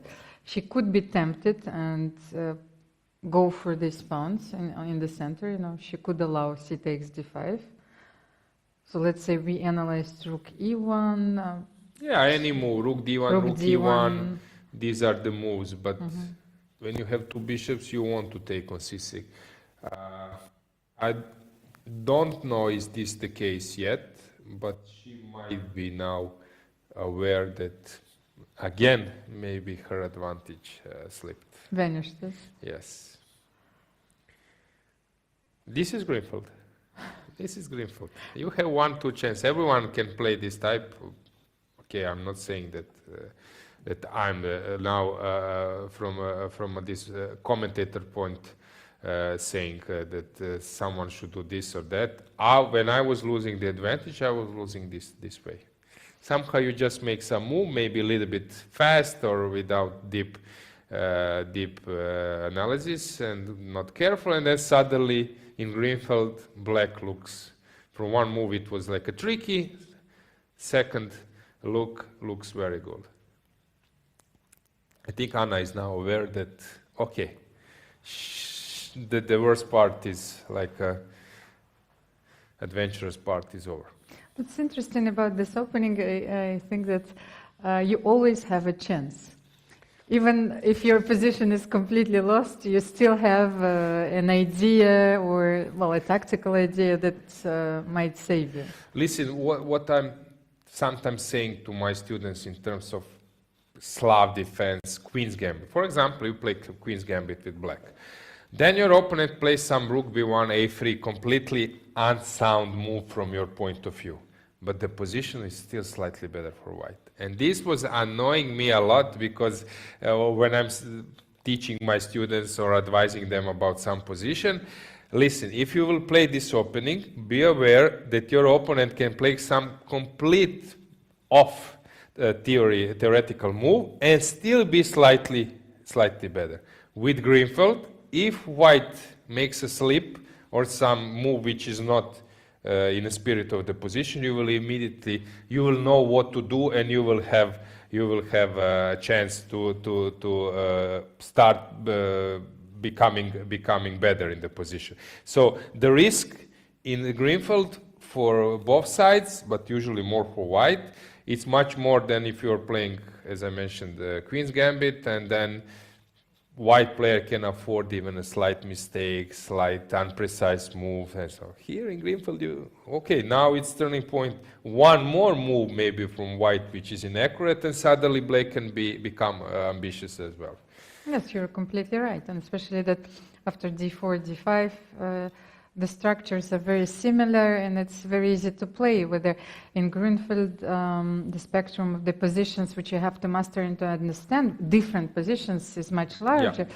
And I actually had a look at how Lei Tingi performs against different type of structures, and that's probably the explanation why Anna went for Grunfeld, especially after her match against Hampi Konur, where she was going for, at the beginning, for more passive openings. That Lei performs very well against those structures, d4, d5, c4, c6, c6. So you have to play an opening which leads to very unbalanced positions. I fully agree with you, but we have a move. Let's move on. Bishop a3, the most adventurous one. So you see Anna stood up. This is for the first time, I think, that one of the players from this. Okay, Bishop a3, Queen f4. Yes, it was very so dangerous. I become excited because while you were saying me this comment, I saw the Bishop a3, and suddenly I was excited. So of course she sees Queen f4. That proves my point that you need to go for the unbalanced positions. Yes. So Queen f4. Does she has a way back, like just to be safe? Oh my God, this can't be a draw like this. No, probably not, but it can be. No, but if you play queen d6, I mean, why are you like... This is like the same position, where you can go. On d6. The queen was on d6. Yes. So you want bishop a3. I come back. Yes. She can come back as well, right? You want to improve, yes, on the variation. So I'm not no, sure. I was asking, is there any way that black now doesn't make a draw? Yes, I understand. But Queen, where? F6? But this maybe it's in... Okay, I can take on C6, we it's have the same position. variation. Is she asking black, or maybe this is like a psychological question that Anna burns some time, and then she turns back, and this is like a superb, subtle psychological trick, I don't know. Okay, let's then find out. We will take a small break right now, because then I think there could be wild complications in this game, and we need to be here during the time travel. So we will take a small break, and we will be back in a few minutes. Yes, see you soon.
Dear chess friends, welcome to our studio in Monaco.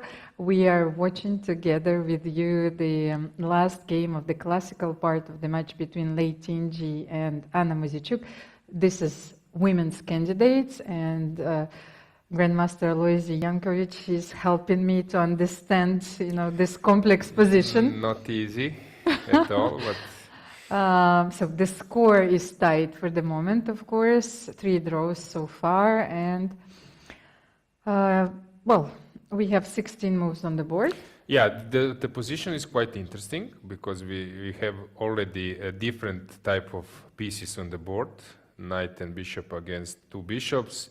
Actually, I was asked by Ivan Ljubicic, okay, or I actually mentioned it by myself that he made this question. At which level of chess that 2 bishop pair, everyone is speaking in chess circles on our level, everyone is speaking about bishop pair, the bishop pair, and so on and so on.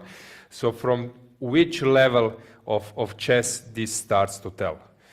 It's not easy because on low level, 2 bishops doesn't mean much. And actually, Emil Sutovsky suggested an answer that it's about 2300.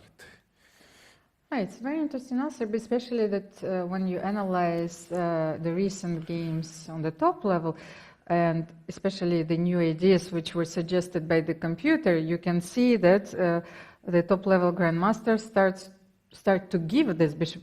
Can you remember this game between Wojtaszek Caruana in the King's Indian defense when he took bishop c3 and the bishop f3, and then he was playing 2 knights against 2 bishops. Modern way of treatment. Of course, right? Modern way of playing and understanding positions. So such positions should be taken and analyzed as unique. I'm not really sure. No, but okay, we have different type of 2 bishops. One is like a classical stuff when there is no C and D pawns. C and D pawns have been exchanged, and then you have 2 bishops against bishop and a knight. Usually, actually, recently Magnus Carlsen won a game against Ivan Šarić in his tour. It was a rapid game, but actually this was like a master class, and not like a perfect choice from Ivan Šarić to play this type of position with black. 2 bishops, white, just later started to become much more active. And what is important question at that time, to exchange queens or not? I'm usually a favor in not exchanging the queens, because why? This is like a useful advice for club players and beginners, that in the endgame, then when you exchange the queens, then king can also start to march. And actually, this was perfectly shown in that game. Magnus moved around, and then with his king he penetrates and wins the game. Yeah. Of course, these players, they understand. They have such a universal style, so they know where the bishops are stronger, where they should play with the knights, but it depends, of course, on the style of the players against whom you will prepare. And I remember that I noticed that some of my opponents, for example, liked knights so much, then my strategy was, to exchange the knights or to take them, and I deprived them of the joy, of jumping. But of course, it's a funny situation. Basically, what we can conclude, when the pawn structure is like symmetrical, intact, without some holes, then of course 2 bishops are better. But here, black is controlling the dark squares. White bishop at the moment stands like a pawn. So this is actually the point of black's compensation for not having a bishop pair. Actually, pieces from black point of view really looks good, right?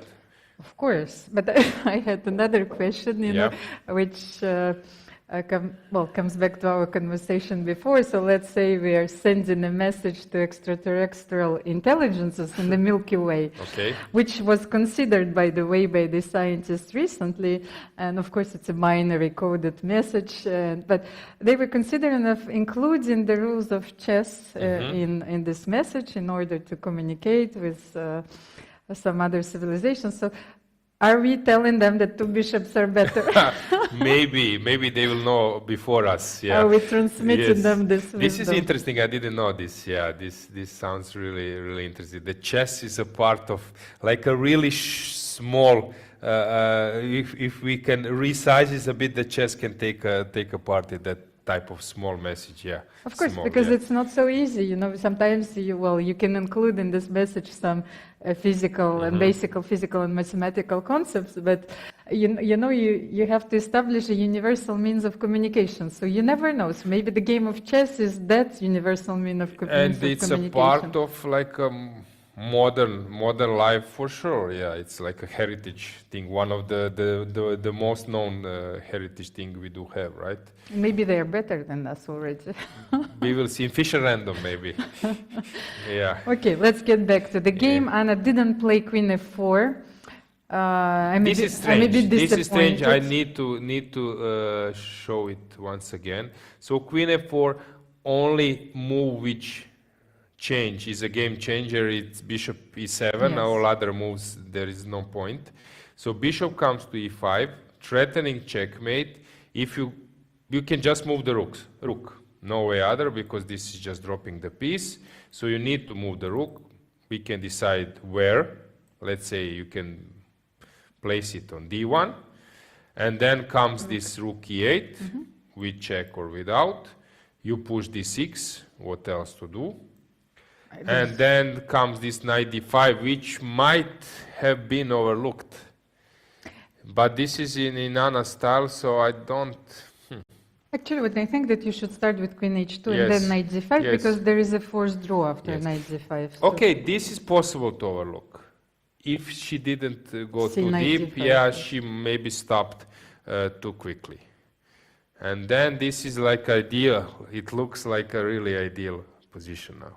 Especially if you take on E7, your bishop is much more active and powerful on E5 than the bishop on F3. Only one thing. After G3, maybe she was afraid that that her queen will be locked. But even here, Can I you can take take queen and H3? move the queen. So no point. I can take, or I can take first and then go back to Yes, to C8 C8, and of then course, yes. and then collect the pawn in the process. So that brings us to a better position for black. Okay, pity for her. Turning point for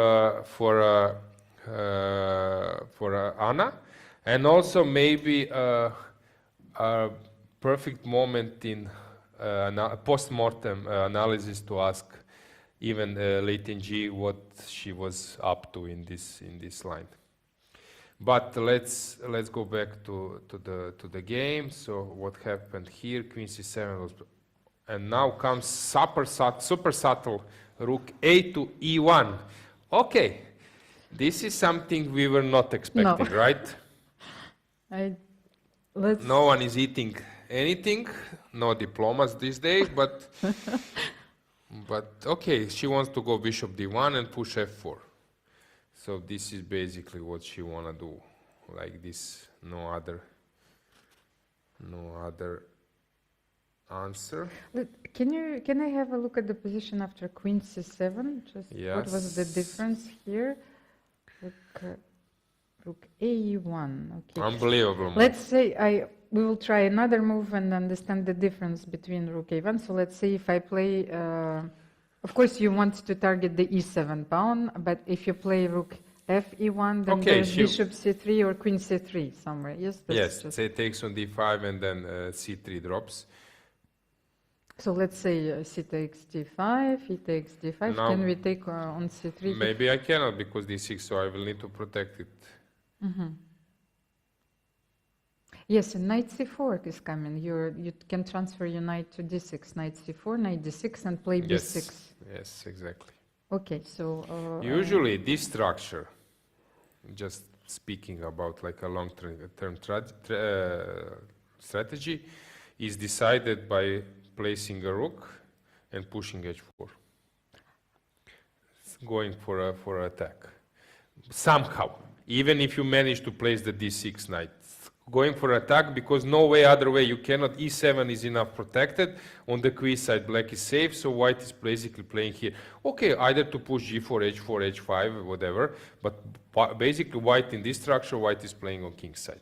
So that brings us to the game. This is such a new position for me. You know, of course, our audience cannot see everything, especially while we analyze it. But I gasped when I saw rook e4. It's like for dramatic effect. You know, our I think American colleagues would say this like amazing move. Actually, I won a really good game. I won one tournament in Austria.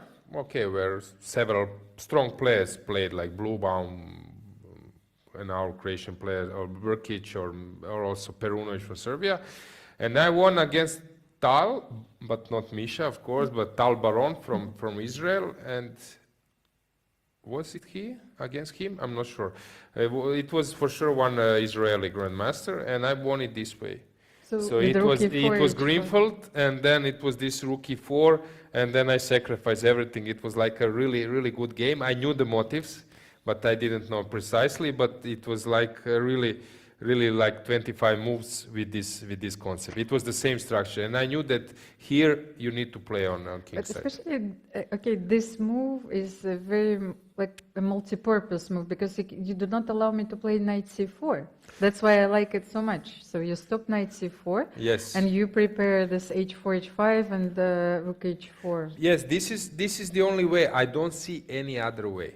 Okay, this rook a to e1, maybe she's having already something in mind. Why exactly with this one?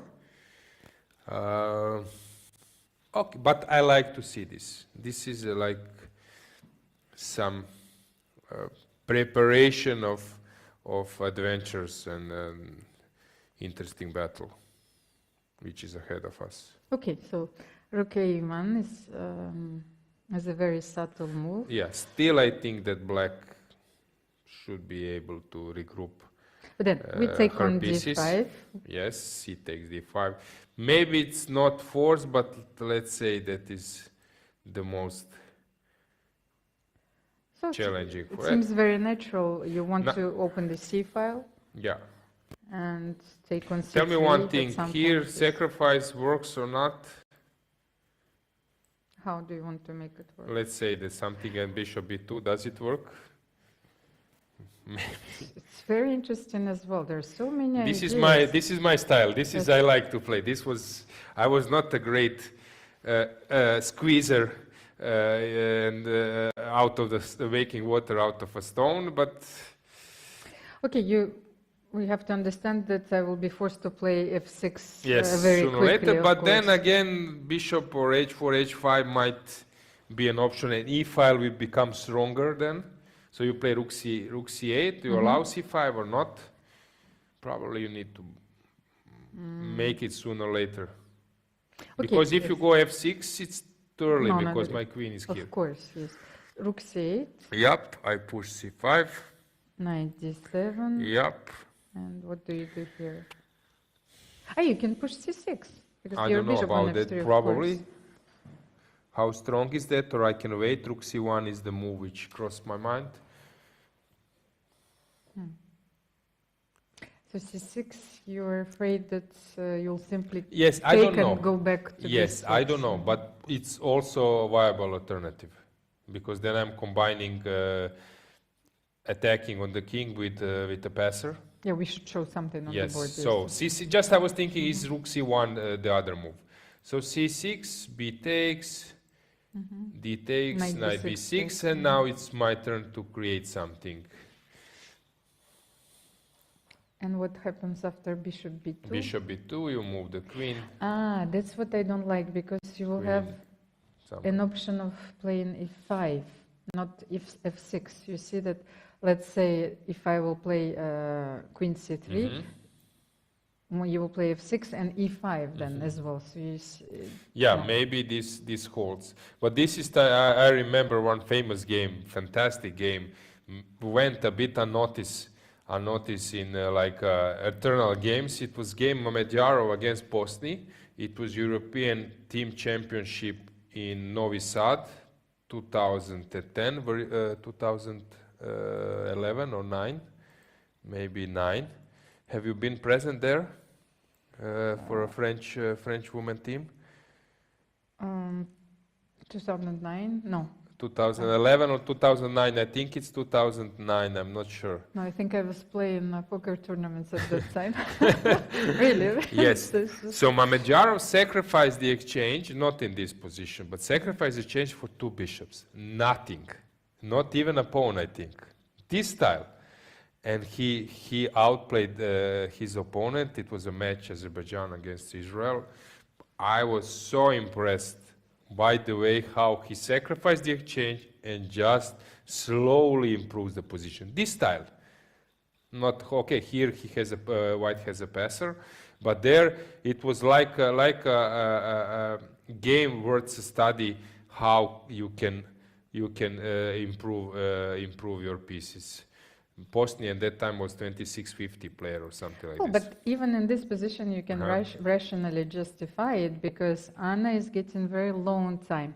And this is exactly the type of position, well, if there is nothing concrete and you just increase the pressure on your opponent, maybe that's the best decision here. Yes, because you mentioned f6, it's possible, but again, always there will be some kind of chance to head for attack. Bishop can, but bishop, maybe we shouldn't play c6. Yes, so let's see rook c1. This is something which looks appealing to me, because what's your next moves? If you play b6, then the circumstances are different. How you create a game here? Maybe queen d4, rook c4. But no way. Queen you need to come back. Yeah, okay, you need to come back, but. Now it's my turn maybe to choose.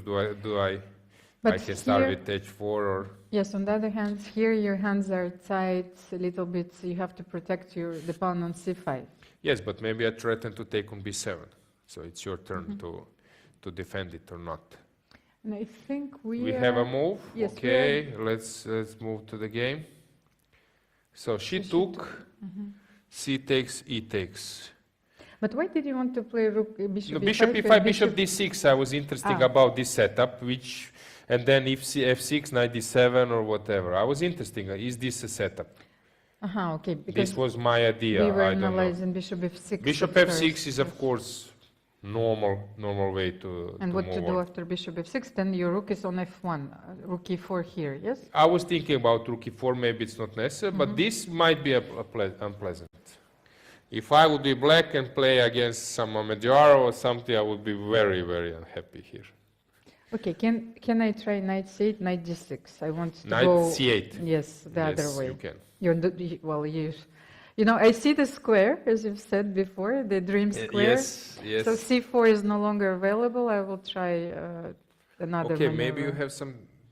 Okay, rook c4, maybe I can... rook c4, you don't have queen d8, you will take on b7. Yes, so you need to move. If you go to b6, I go to b4. Maybe rook c4 is asking some questions. Queen b8, the only square. Yes. Okay, maybe this is good for me to include this one. You go queen b8. Yep. And now can I start with my plan h4? Knight d6. Knight d6. Somewhere rook f4, let's say that I move. But you can go bishop e5, right? I do not have knight b5 because you will take on f6. Can you go bishop e5 now? Rook g4. Will you play h5 or not? I might. Yes, I think that here it's actually a very strong move because... Okay, maybe you regroup. Your queen is a bit far away. You cannot play. Yes. I'm missing rook g5. You probably you can take bishop f4. If I go now c4, can you take?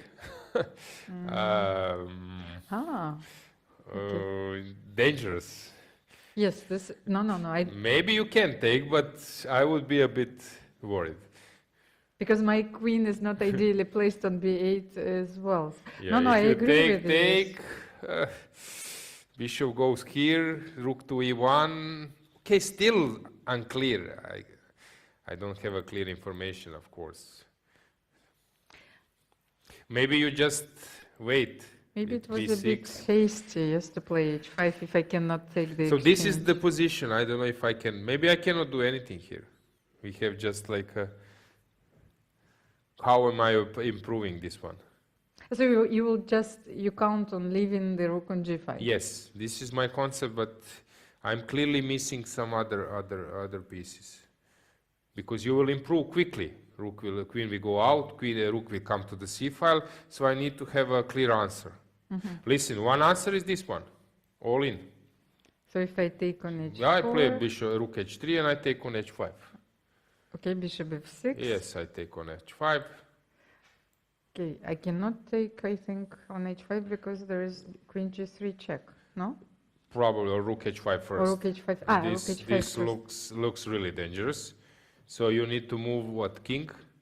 Let's just have a quick look at this so we Okay, illustrate yes, how but rook dangerous h5, I this think position this is... maybe you're right, maybe queen. Maybe, not queen g3, maybe this one. And queen h5. But next. okay, you need to move the rook. I take, but this is very, very dubious. So, No, this is very dangerous. if you of take, course. you're dropping the queen. This just drops the queen probably, so no, this is not something you want to do. This, I think it's lost. So let's say that you play king g7. Sorry. No, bishop h5. Yes, bishop h5, you play king g7. And again, same business as usual. Slightly better for white, but nothing. Black is also perfectly fine, right? This is similarly from some Keros, I don't know how many. And how here many you have knight f5, knight d4 also. Yeah, but okay, white can play bishop g4, depriving you from those two moves. You go to c7, rook c1. And what have you achieved? If I will play rook h8? Rook h8, we exchange, I play g3, and Okay. we are here. And, sorry, rook h8. And what did I do? Nothing special, right? Let's say some type of move. Bishop d4, nothing special. So moving a lot, but okay. Now we are moving the pieces and analyzing. When you are trying to calculate this from this point, rook e4 played, you see? So she played rook Yes. e4. Okay, so she knows the... yes, yeah, you can check my game, but okay, just for your information.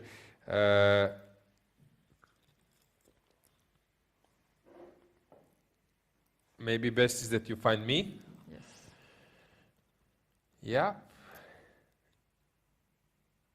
Yeah, and... Maybe this is also, because Yes, sometimes... yes. Okay, which year? In which year? Let's say that it was 2014. It was in Austria. And your opponent? I was white. Okay, these are the recent games. Yeah, Let me just check. switch make it bigger this date, and then we will No, fight. oh, yes. Fight 2014. Yes. Let's have a look. Well, Okay, so Bob. this is the... Okay, and who's your opponent? Opponent was from Israel, but now I'm just not sure that he was a Baron Tal, because that one might be a draw. But put Baron. Okay, let's see. No, we will put it like this, and prepare against white, and we will find it in Grunfeld. Yes, it was a Grunfeld. Let's see, 4, Yup. g6, knight c3, d5. So It was with bishop e3, I think. No, it was with rook b1. okay, but here do we have this? So Sedlak, Popilski. Popilski. Yes. And you will see rook g4. Rook e4 in some stage. Just a second. Yep. Yes, we'll have the Yep, same. yep. Rook Ah, rook b4, rook. b4. Ah, So it was a yes. b line, and this is the okay. This is here is already black queen side was compromised. But this is like a known motive, and I'm sure that she knew the way. Okay, this was of course she's familiar with general things. Yes. So for her, it was not like a big deal. So she was probably thinking that rook e1 allows if she plays rook to f to e1, she wanted to do this motive, then of course taking on c3 is double attack. So now when we are thinking in hindsight, she knew the motive, then this move was not so hard for her to find. But now we are coming to a really specific moment. Her opponent, Anna, is only on 23 minutes. The move is 19th. So only the 23 minutes, your opponent played rook e4. You defended very well in the analysis, Almira, with this king g7. So, but of course, it's much easier when you are just making moves. Well, she needs to think a lot ahead. Late in G is on 55 minutes. It's a considerable advantage, half an hour on clock. And yes, we are lucky to have those images, and of course this clearly shows that Anna is worried and she knows that she's getting low on time. There is a huge time trouble well ahead of her. Well, we could analyze for hours, but this image is well worth 1,000 words. Yes, but let's say that you want to become a world champion, something she really does hard. You need to know how to get out, or find a way how to get out of this position. If you want to be a world champion, of course, there are always some tough moments in the matches, which if you are in a good shape, you will find a way how to get out of. So the more that I look at so this would be a real test. If she can go out of this position without damage, okay, then she's capable to stand the pressure in future as well. You know, I wanted to suggest the move rook c8, but then I thought, but you even have bishop g4. Yes. So the c8 square is not available that easily here. Yeah, okay, maybe your point would be that on rook c8, bishop g4, rook d8, you disturb this idea, but this is not the only idea, c4, yeah. And so knight c8 is the move she will make, but she's hesitating a little bit too much, because knight c8 is the move you want to make. Of course, she's checking this rook c4 stuff, but knight on b6 doesn't have any future. And of course, she knows the setup with the knight on d6, bishop on f6. So it's a time to play knight c8.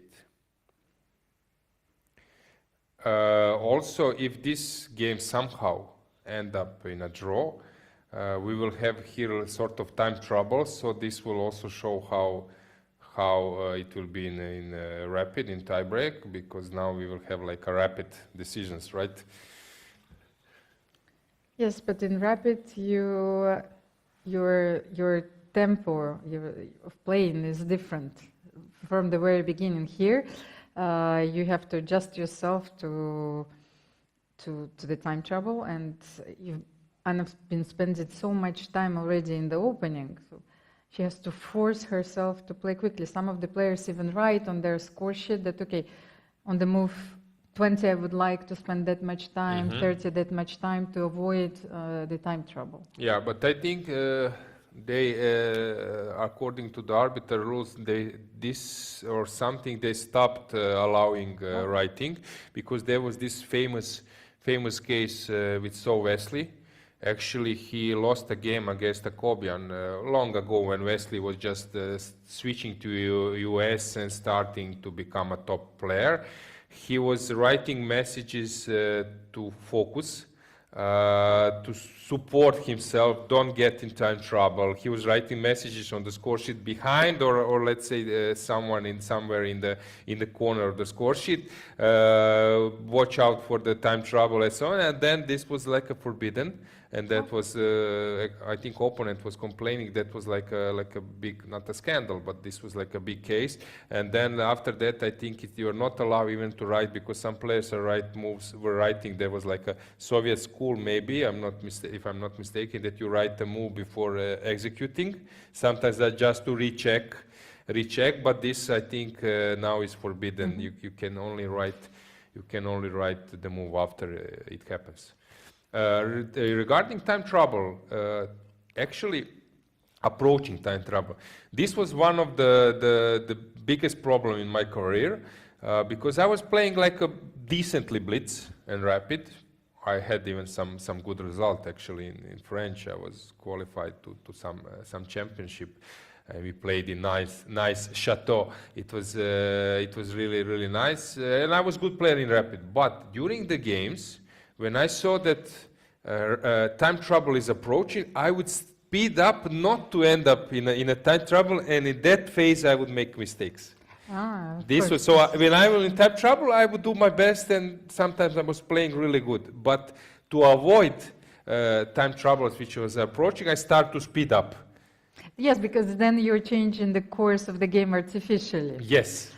And well, of course, I understand the dilemma. Yes, and I was making mistake perfectly in this part. Let's say that you're 23 minutes, you have 20 moves, so still it's not like a huge severe time trouble, but you are aware that it might be. So how many Annas are in her head right now? So maybe one of them is telling her, okay, like make a move right now, because you're getting very short on time.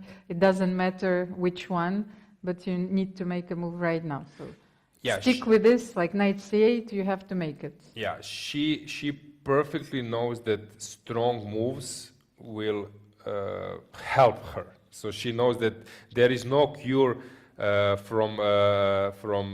against the strong moves. So she knows that she needs to make strong moves. This is obvious. But so we have a move. Yes, let's have. She made your move, rook c8. Okay, but then bishop g4. What is happening? I don't believe she will go for like this exchange sacrifice. How can you sacrifice? Oh, you want simply to give the rook? But this is surprising. This is sometimes possible, but probably that you go for this type, but this here I don't see a point. So she will move the rook, but where? Let's say rook d8, you suggested, but then I simply play c4. What is the idea behind the maneuver? So basically, she might wrongly assess this sacrificing stuff with rook c4, rook g4, h4, h5, and so on. She was going deep, and then she just made a like a second move. I think what she didn't like was probably the variation that we looked at, which started with rook c4, queen b8. Yes. She said that her pieces, especially her queen, which will not participate in the defense, and well, this was a difficult choice, of course. Then I understand. I completely understand her. These are tough choices. That, as I said, as a commentator, it's much easier sometimes to be relaxed. So of course she knows a lot. She's very good player. So she has her own ideas why she's making something. So we shouldn't criticize too much, but not criticize, but let's say doubting. But this is still a bit strange. Yeah. It's maybe calling for trouble. I don't know. She looks puzzled, late in G right now, because I'm pretty sure she is thinking, okay, what the hell is going on? Yeah, like bishop g4. What's the point behind it? It's very important to understand, like not only to execute your plans, but also to understand the ideas of your opponent. So she's trying to grasp if there is a hidden idea. Yes, because why this move is also questionable, because you are losing this route for maneuver, this knight d6, which is the most normal and classical one. So she probably thinks, okay, I can play bishop g4, which is immediately attacking the rook, but do I need to do it? Are you threatening to take on c3? What's going on here? Can I maybe just ask you what will you do next? Okay, but let's try bishop g4, rook d8. Why am I saying, let's say that I play rook d1, is taking on c3 an option? You take, okay. I take, and then I take on e7. And you have and then I have a passer with all my pieces beautifully coordinated. This must be better for white. Maybe by some miracle it's possible to hold it, but it's quite unpleasant, we must agree. So if I give up a pawn, I cannot... Okay, maybe here it works by playing rook a3, you take on b7, or I play d6. Now somehow that I managed to survive, you go d7, I play king f8. No. This might be enough, so I need to do something else here. Maybe I can take on b7, you take on a2, and then we are here in this position. This should be like a classical better position for white, but... Can you play d7 yes, here? king f8, King again, f8, and if I... and we are here. Are we stuck? I don't know, h4, maybe something to go out with the king. Magnus will start doing like this. And if I play rook c7? With the threat. I want to play bishop c8, bishop b7, and Okay. something on c8. Okay, you can. Bishop c7. Okay, I can come with the king. You give me check.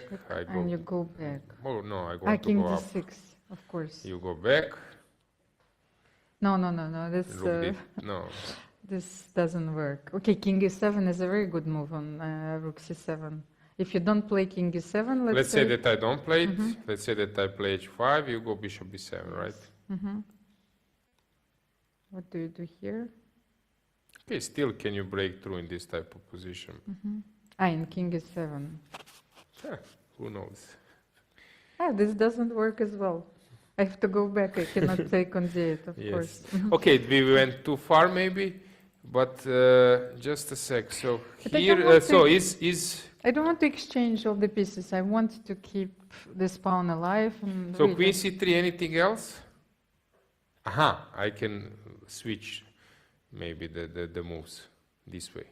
And what is the difference? So if Okay, you take, rook take, you e7, take on b3. Is this a bit better for me? Maybe it is, maybe it's not. Who knows? Yes, but even in the other variation, I wanted to give the pawn on b7 and to establish my knight on d6. So maybe I can still do this. I have to play rook d8, give on b7. I and to play d6. You played, but D6 knight to- c8. I cannot take it back. What do you do here? You might do it, right. Can you Okay, take on b7? I can play like this, e5 or somewhere, e3, to pin you. You cannot take, but you go rook b8. Oof, huh? So I cannot take on d6. You'll play rook d3. What else? But still, is this something? Okay, now comes classical stuff. Play on the other wing, but is this enough for a win? I would say that this, of course, the advantage is huge, but this is not decisive. No, not at all. And especially during the time trouble, you need to keep the pieces, and I don't want to exchange the So, queens. bishop g4, rook d8. Rook d8, this sounds more logical. Unless you want to give up this rook somehow. I don't can't believe this. I don't see how. No. That's like, what do you want to play? So queen rook c3? d8. c4.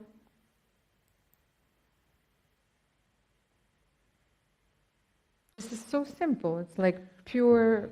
Knight d7, this looks bad.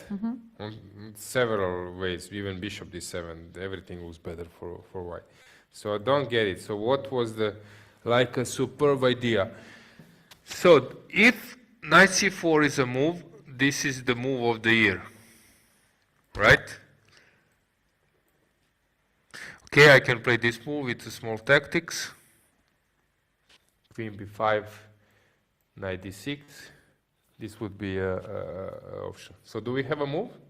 No, we have the one more powerful image of Lei Qingji. She's concerned, huh? I would say that she's thinking more about the execution than she's concerned. Okay. So bishop c1, not an only move.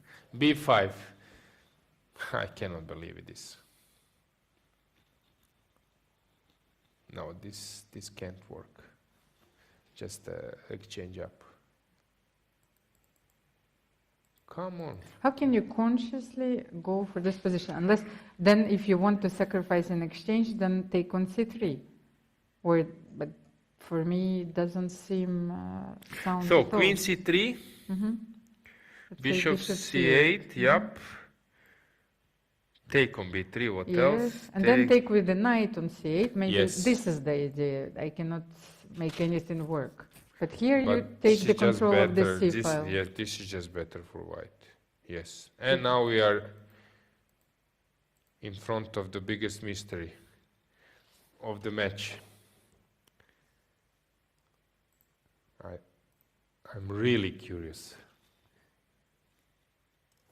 Maybe she forgot. Sometimes you forget about those moves. Turning point of the match. People, we are waiting for mystery to be solved. Key point of the match. Let's see what black is up to. Rook d8, okay? c4 will follow soon. No doubt about it. c4 will follow, and she aware that she is in bad position. Do you think so? Yeah. But she's a great fighter. She's a great fighter. She will. Maybe she want to go h5, and then knight to d7. Okay, let's have a look. c4. So c4, I play h5, unless this doesn't work to take in queen d1 or something. Bishop f3. Takes. Immediately you want to Yes, sacrifice. I want to sacrifice. I'm that type of player. But maybe this just doesn't work. And something. Yes, I'm giving too much. Yes, because we need this bishop to participate in the attack. Maybe it was an interesting sacrifice, but you need to keep the bishop alive. Yes. You cannot give everything. Yeah, I mean the bishop on a3. So first, what? Try something. Queen f3, yep. Maybe queen f3, queen d1 was stupid. So c4 happened, this, and then I move my bishop, yep. This is what you were mentioning. No, but here you have rook c1. Rook c1. Yes. b5, let's say.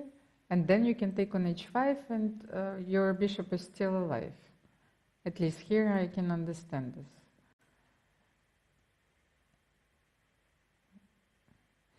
Rook g4 doesn't bring me anything, because you can even play rook g6. This looks also dangerous for... And if I play rook h4... I can start with queen g5 now. Queen g5, and if I play rook d6, I lose everything, yes? You can play it maybe, but I take... But rook d6, bishop d6... I take on d6... Queen d6... Oh, yeah, but I can take on e7 maybe. Rook e7, of course. h5 played. Wow. Wow. Now let's see if bishop h5 will happen. But you don't need to sacrifice. Of course, I don't need to do it, but this maybe you need to sacrifice. No, she will spend like 10 minutes calculating the sacrifice, because sacrifice can bring the title, not the title, but bring the winning of the match. If it wins, it wins.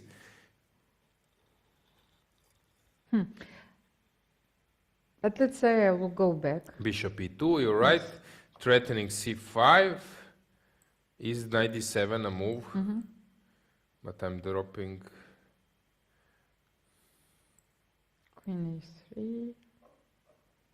b6? And you take on e7, of course. I take on e7, pawn up, and... But maybe you have some compensation there, because you control all the dark squares. E-file is the issue. Take, and then I'm controlling the e-file, and again some sacrifice will work. Let's say queen d6 here. Yes, and probably I play rook e1, or maybe transfer the bishop to c2. Let's say bishop d3. Okay, knight c5, bishop Yes. c2. No, this is like a clear advantage. Sometimes it's advantage even without the c pawn.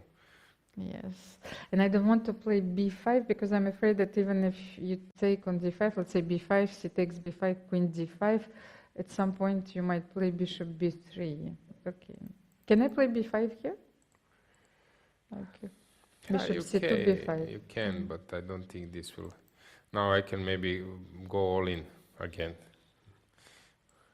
And now I'm preparing some sacrifice.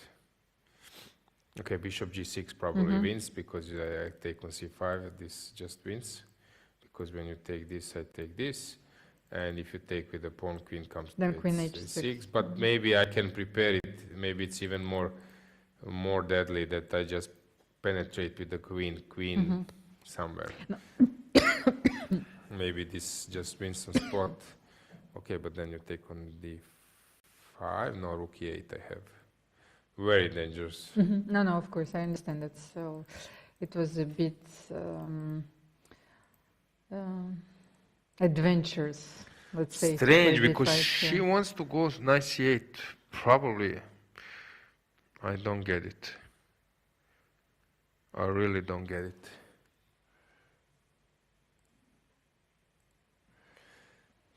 Situation on the clock, 42 minutes, 17 black. This is a dream situation for late in Gili. Yes, but on the other hand, you have to consider the sacrifice, as you rightfully mentioned, or you have to take a more positional approach and to play against your opponent, because your opponent is very low on time. So let's try once again to take on h5. No, strong players here calculate bishop h5 because they know that this is like the right way. If this works, this is of course the winning way. So they calculate this, and they are not taking into consideration this is a situation in the match. If they believe that bishop h5 should be played, yes, they will play. Okay, let's try. So bishop h5. old school might go for bishop e2, but new generation they just play that type of moves. If you don't take, of course you can play knight d7, but then maybe even no, bishop g6 is too much. But now we have the same position where you just drop the pawn. No point. Oh, yes, of course, you could go back bishop f3 here. I can go queen f3. This is... once again, you insist. Yes. Okay, but let's calculate the most concrete line, yes? So you want to play queen f3? I don't know, if queen f3 I play, maybe this is not the only move. How to continue here? So you just sacrifice your bishop and you want to play position. I need to bring both rooks and the queen. I just need to bring my piece. So how we played? So I did queen f3, you took on c4, rook c1 happened. And b5. Yep. And then I took on h5. Queen h5. This was the bishop position. g7. We had the look. Okay, this I can understand that maybe she can be uncertain. Yes, because here black can count on some exchange sacrifice. How can... but... Somehow. Wait a second, but why didn't we have the look at... no, the queen was on g5 because I'm thinking that we were taking on e7, but the... So this was the position. Yes. Takes and probably needs to move the... Okay, maybe I can go like this.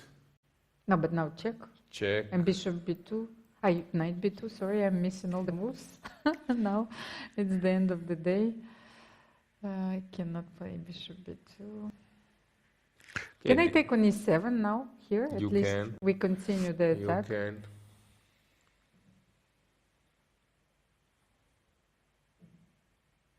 Okay. Then now your idea, rook d6.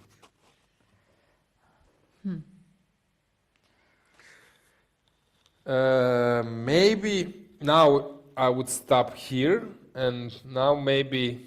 This is not clear, yes? Yes, if I don't have anything tangible, with a normal move that I'm just equal, I will go for it. But if I have a normal advantage there, I might not go for it.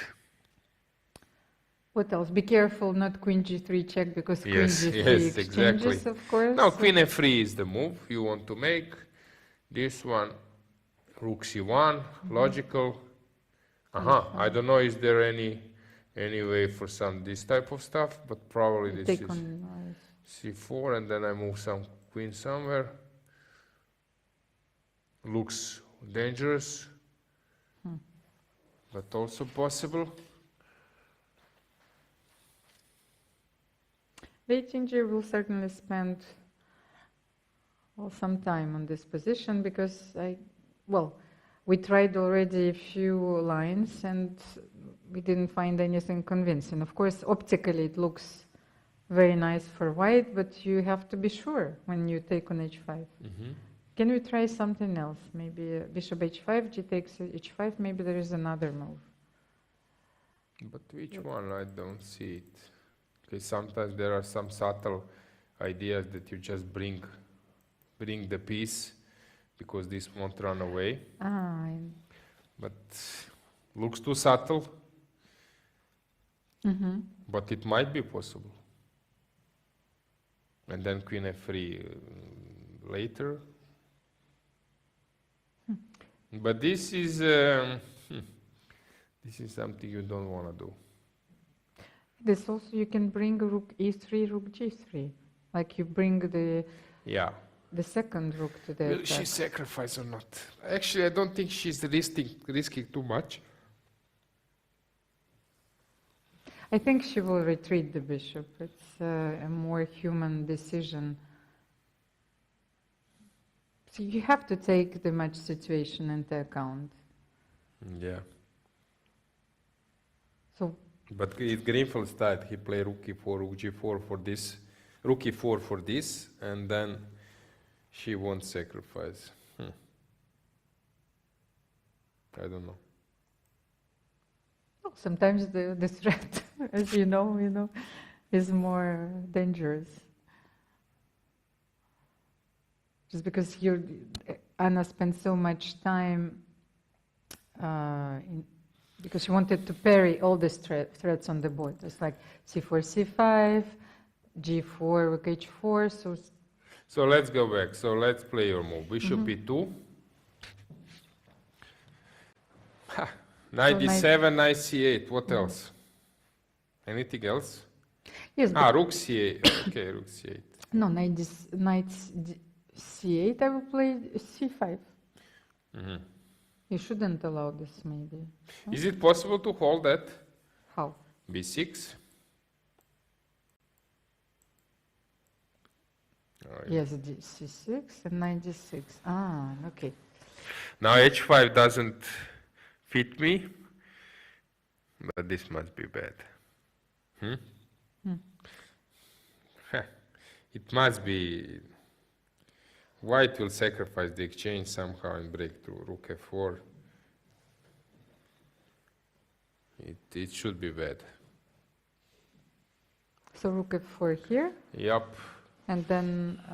okay, I need to push my pawns on probably on this side, but... You would want to play knight f5 here, but then you will take on f5, of course, now that I know you. Knight f5, rook f5 yes, is probably winning immediately. I would take this one. Okay, maybe bit combination of c pawn and then bishop comes to a6. Now let's move away from this. To defend this is impossible, especially in the time trouble. Yeah. So that brings us to either knight d7 or rook to c8, because you don't have a threat at the moment, but queen e3 sounds like a good move.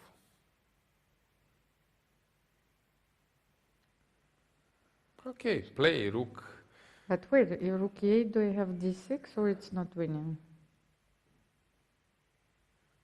No? We'll play queen d7. Queen d7 or queen like c6? Rook d6? Yes, Queen c6, I think it's a little bit more precise, not to come to the d file. But then I will take on e7. Okay, but even this position, she might hope for something. Rook c7, knight c8. She has more squares here, of course, I Yes, understand. this one, or maybe like to block it and then try to collect it. Listen, everything is here. Black is walking on a tiny rope, but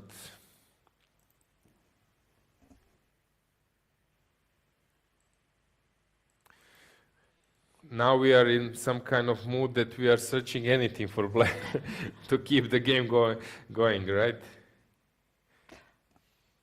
And she played your move. And then with superb analysis, engines would find that she should have taken the pawn, and then you say, you were winning. Okay.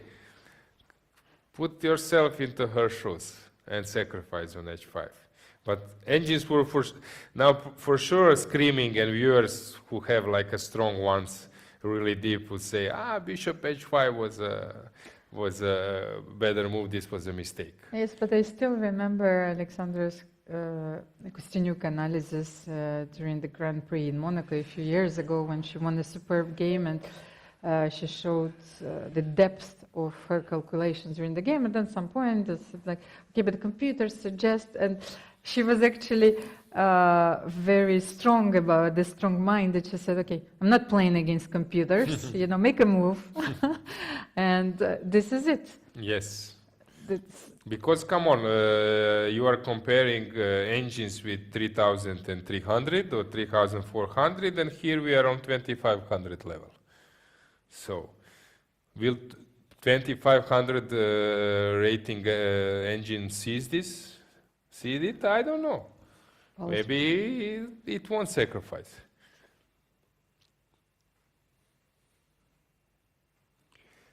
But now I'm really curious again. What will follow? Which move? But knight d7 was the move that we analyzed. Why didn't we take on e7 immediately? Because you will take and play rook e8, or what did we Which one? consider? Knight d7. Queen e3. No, but knight d7, queen e3, because bishop b7 is, you will play knight c5, yes? Yes. Okay, this is the... Maybe this is not everything sure, but... Can we try it, yes? So knight d7, you take on e7. Sorry, you take on e7, I play knight c5. You take... And if I'll take on b7 then? Yes, but then I can chase your queen. Just to have a look at this Rook position. b8, you go... Queen a6. Queen a6. Rook somewhere to b2, or... Is it reasonable to hope that here you will make a draw? You know, you're 2 pawns down, and those pawns are to protect there the is some activity. So let's say king g7, you protect your bishop.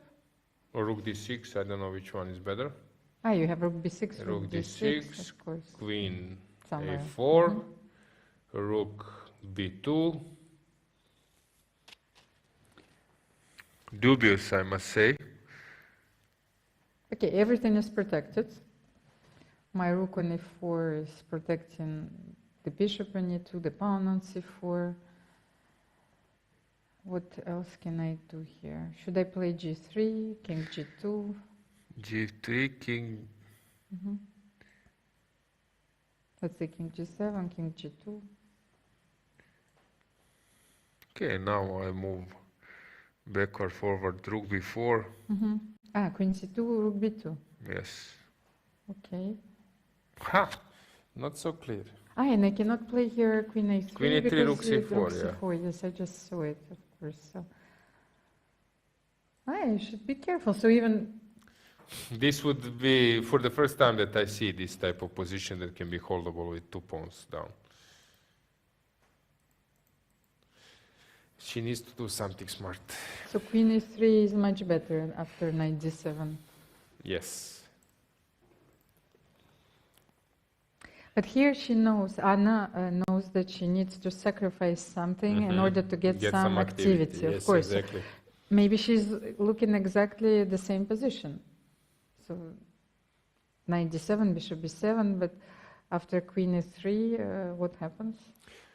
Yeah, I understand your point, but actually now Tinji Lee has some ideal position because she will be for sure better. Will this be enough for a win? The chances are quite high. She's not 100% sure, but now she's sure that her position is close to winning without some unexpected events, right?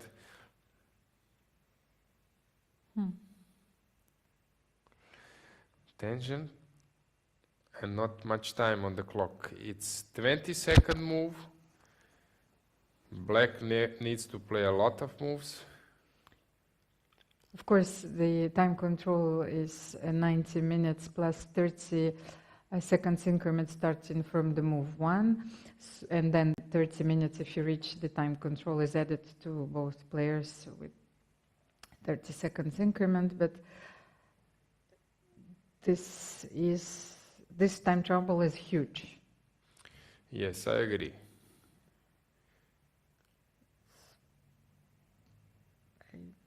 But the interesting now how players are sitting at the board, because before at the beginning of the game they were a little bit relaxed in a chair. Now they are fighting for the part of the board to come closer. You see, the tension is really now high.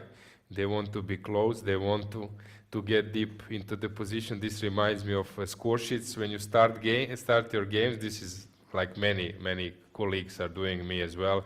You start writing moves like a really nice, careful, it looks nice, and then when the time trouble approaches, sometimes with the score sheet, even if you don't know what was happening in the game, you can check the score sheet and then you see that this was a part of the game and there was a huge tension because they were just not writing the whole letters, but just putting, some signs on the instead of moves. Yes, it looks like a doctor's, handwriting where you don't understand anything. Exactly. So this is typical, this is typical chess drama we have regularly. 10 minutes left. Not much. Not much at all. And, this is a very difficult choice to make. Knight d7 seems very natural, but what else? Did we try knight c8? Yes, c5, yes. And then b6, c6, of course. Turning point of the match. Another critical position. Yes, another critical position. If Anna manages to survive this one and steer a game to the tiebreak, then she has something to be happy about for sure. This would be a fabulous result in this position. But this is chess. Sometimes you are in deep problems, and they say that rating is not just how many good positions you are able to convert, but it's also how many positions you are able to defend. Yeah, to defend. So chess is about this struggle. Yes, Struggle exploiting your chances, keeping a strong will, not to fall on the first problem in the game. This is chess solving problem. That's why we advertise this as a solving chess, as a problem solving skill and so on. Here we can sense this, that black is trying everything she could to solve the situation. Okay, she has to make a move now. Once again, something. Yeah, she clearly deciding in terms of different ways. One is to allow this c5. Actually, she did in the end. No, now you cannot play c5. I will take on d5. Okay, so she is postponing her decision. She wants to go for that position, knight against the bishop, right? Yes. So queen e3 was something we were analyzing. How about queen e3? Anything else? Yes, let's just rook e8. If I go, this is what we mentioned. d6 moving the queen. Okay, this is like a reasonable way. Here white can play rook d1, white can go g4, but you won't lose a game immediately. But this is something known as a bet. Okay, still white won't get free ride. She needs to move on by herself, not that she will get like an easy game.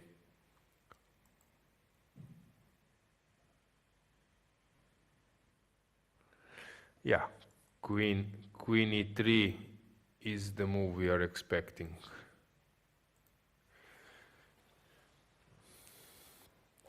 So Anna Muzichuk in a dangerous position, Tinjili having much better prospects. Before the game we were discussing possible chances at that point, because Lei Tinji was having a white games in the last white pieces in the last game. So I estimated 55 against 45, or a little bit more. You said 60, but now chances are much higher. Now probably their chances are getting to 80%, huh? Mm-hmm. For sure. And how calm Lei Tinji stays during the game? You know, she's clearly affected on some level. She knows that if she wins this game, she will proceed to the finals of this event. But you have to keep a steady hand. Yeah, she reminds me how some really calm guys were playing chess, like Boris Spassky we mentioned. The way how he was handled the pressure, it was unbelievable. How calm he was in completely like a superb tension as he had in his game against Bobby in Reykjavik. What was when he was resigning the last game? Through photographer, he said that he won't move on with the postponed game, and he said, "Okay, I just lost a match. Bobby is a better sportsman, and the life goes on. I congratulate." And someone will be like a volcano, but he was so calm. So, waiting for Tinji Lee to decide. What do you think? What will happen now? Queen e3 probably will happen, right? Yes, we didn't show, let's just show c5, knight d5, of course. Yes. So preparation is necessary because this just drops a pawn, the pawn, a very important central pawn. Yes. That's why we tried queen e3 in this position. Queen e3 to move on. So. But can you play rook d1 and then c5 and yes, prepare c5? rook d1 is a reasonable option as well. I don't know now. It is something. Okay, but so black can just wait. And then sooner or later you will need to play queen e3. And has something changed here? I don't know. And maybe you place your rook here, which in some tactical shots might be of importance. Then I take on c4, so you need to be careful a bit as well. No, the difference is that I cannot play c5, c6 here. My bishop was on f3. In the variation that we analyzed previously, so rook d1, let's say king g7, c5, you go knight d7? I forgot that you're protecting d5, yes. Sorry, my bad. So c5, yes, here. you can have a c5. Knight d7. So c6 is not working here, of course, because my bishop is on e2 now. This is something, of course, looks horrible. Can I play d6? Okay, I take. Take, she takes d6. And queen somewhere. Okay, don't allow this. This is sort of counterplay. Okay. Not the big one, but it is. Yes, then knight d7 still holds the position for black, and I don't know which one are black next moves. So, but maybe. But b6, you will try this. That position, b6, c6. Yes, and now you can jump with your knight on c5, maybe. But the pawn on c6 is. Maybe you're right. So, what can I do to prepare it differently? Yeah, queen e3, of course, we mentioned. Rook c1. No, rook c1. Okay, rook c1 But what And is then the I'm idea? not threatening c5. Yes, you're right. Okay, let's try queen e3 once again.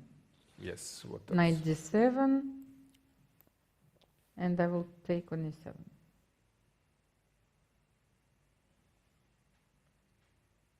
Is there anything Ah, else? no, we were analyzing Rook rook e8. e8, d6. Rook e8, she will yes. hold. She will hold this way. And d6.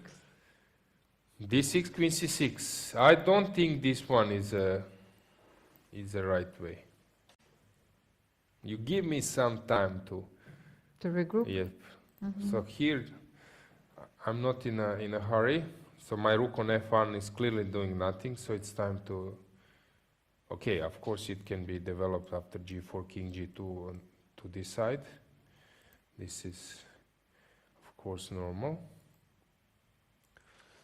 Yeah, I would go for. But listen, g4, g5 is just a long-term idea. I don't. And now when you move the queen, and I'm protecting e7, I have this idea. So this is also now an opportunity for me. So if you go this, I go that. Now d6 is a different because I'm winning probably now. This is a better version for you. So after rook d1, I need to do something else. Maybe. Alojzije, now that... This is how... yes, I was looking at g4 because I'm thinking maybe now it's the time to play something very aggressive. Probably g5 would happen. g5, oh, because you don't have time for king g7 there. So. Then g5 and then I take on e7. Yeah, if you go king g7, I just play g5 and you are losing e pawn. This is the point. Rook h8. Even your bishop, where yes, is it going? Yes. So you need to play g5. Can I regroup now somehow? Probably I should be able to.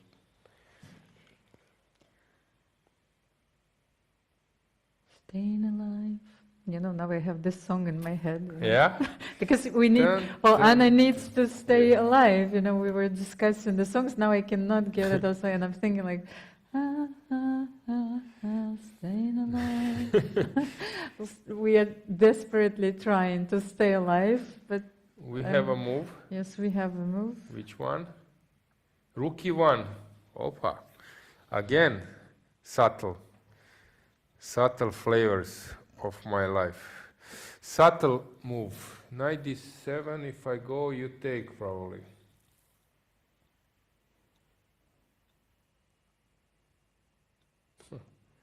So after knight d7, you will take, right?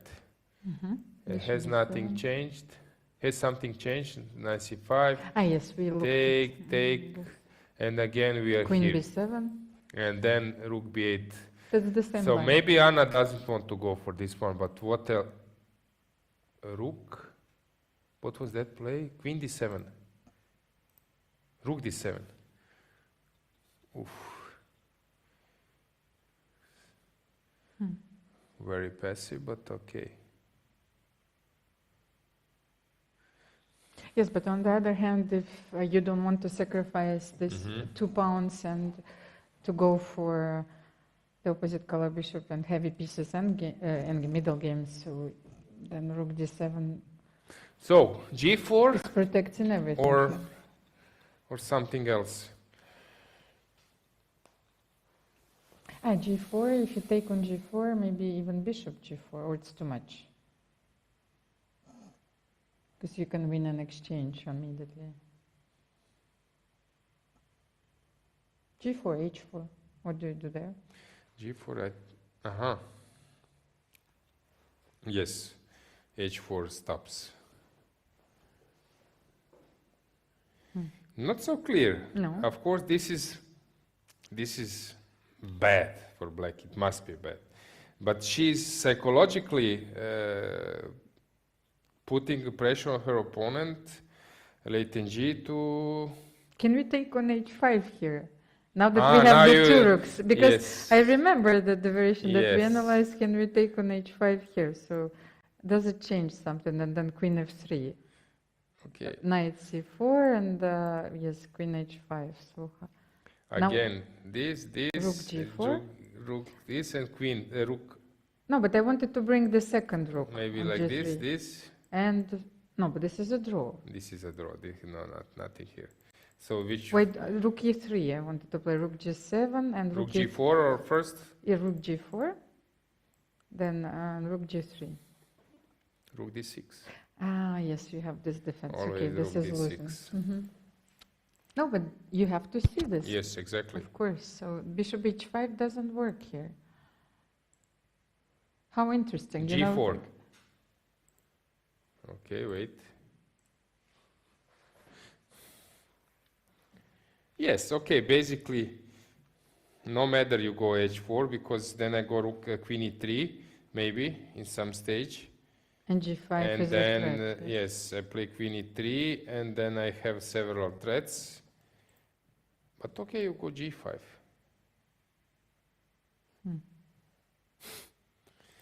Wait. So this was played. But then all your pieces are so awkwardly placed. This rook on d7, rook on c8, knight cannot go to d7. Then even after queen e3, g5, I can play slowly. I can play bishop f1 maybe and f4. What do you think? I'm not sure. h4 is on the board. Queen e3 or not? But does this win in exchange if I play g5, Yes, bishop g5? yes. But you have f5 there. f5 looks dubious, but maybe it works. Rook e6. Bishop f6. Yes. No, she No, won't you go don't for it. win any. Yes, Yeah. of course. I don't like this. Okay, so then queen e3 is... Queen e3, g5. and then? Let's say I will play bishop f1. What do you do? So queen e3, g5. I thought that you would wanted to transfer No, for a battery. No, I want... Oh, bishop d3 is also very interesting. I wanted to play... She will play like knight a4. Can I do? Can I take now? You know which moves I'm Yes, of course, but I can... considering. No, I These are wanted my to take style, on okay. e7, very Okay. simple. I was considering just bishop e7. Yeah, probably this works as well.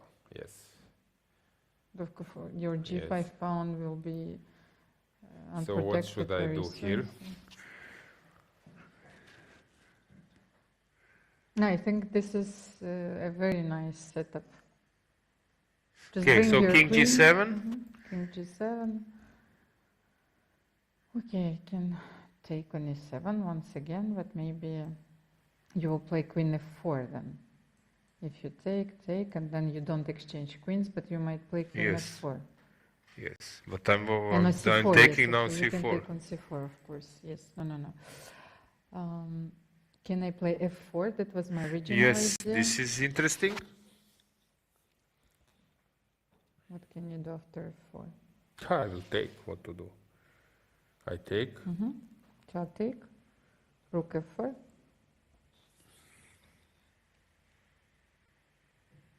And I'm busted. Yes, because bishop g5, I always have checks. Queen d4, and even bishop b2, and then queen e5, queen d4, sorry. So what I need to play now? Well, you don't have too many moves here.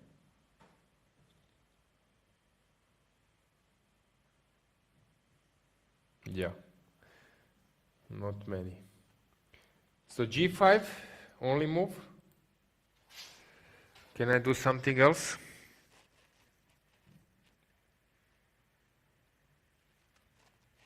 Can you try rook e8, g5, bishop g7? Rook h4. But okay, it's still not made. But you should not give up the pawn on e7. Your position will collapse immediately. So let's give this one. Let's try rook e8. No, but this.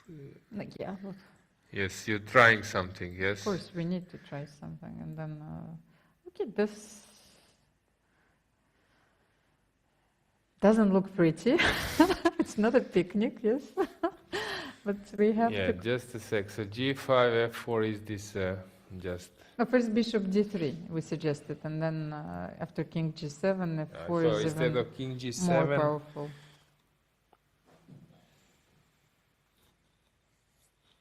What can we try? Your idea, knight a4. Knight F4, yep.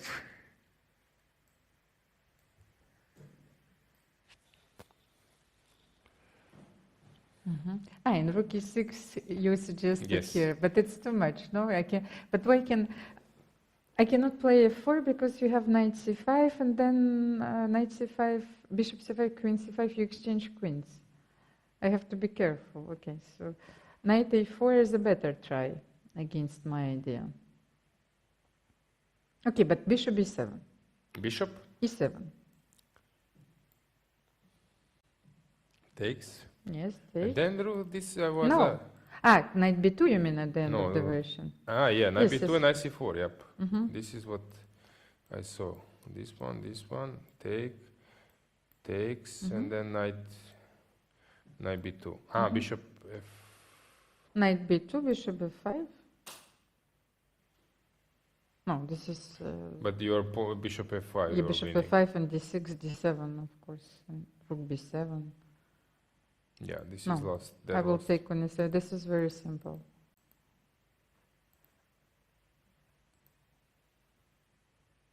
Yeah, agree.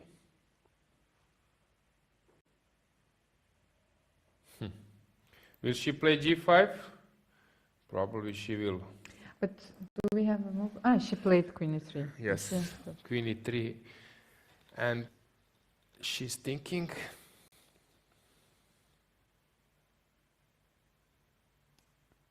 Seven minutes against 20. And now it's so G5 played. So bishop D3 you think will follow? The most logical move, right? Well, at first I was considering bishop f1 with the same idea of playing f4, but then we looked at bishop d3 and with a devastating attack also. So if you can play queen f3, queen f5, rook e6, and sacrifice everything. There's so many ideas that it's not, I don't even know, it's inhuman to parry all of them here. Something will work at the Yeah, end. I agree.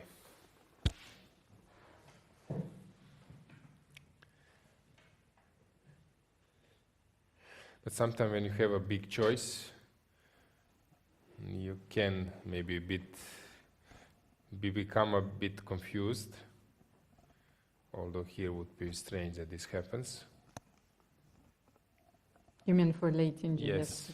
Well, now we have the most difficult part, yes, is to win the winning position. Yes, exactly. Although there is no advantage in material, but activity and the pieces are much better placed for white. That's really screams for a winning shot. So sometimes you're searching for a winning move, but there is no direct. You just need to move on, improving your piece. Space advantage. Yes. And Yes. But here those bishops are very powerful. yes, but so- you start to calculate d6, bishop e7, something, but f4 immediately, but then you realize that it's time to just improve your piece. Desperate position for Anna, but is she able to pull this one? Pull a miracle, I don't know. The clock is ticking for late in G. She has enough time. I'm really curious to see.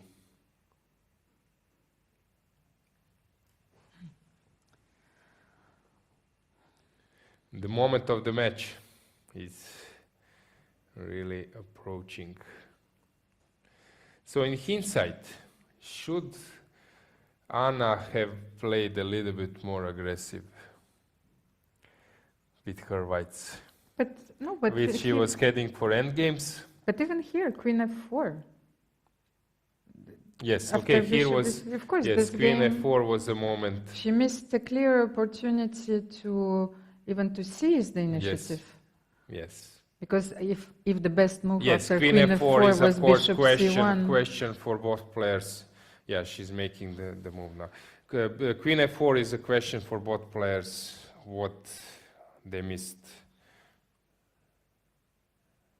Queen F4 was the move.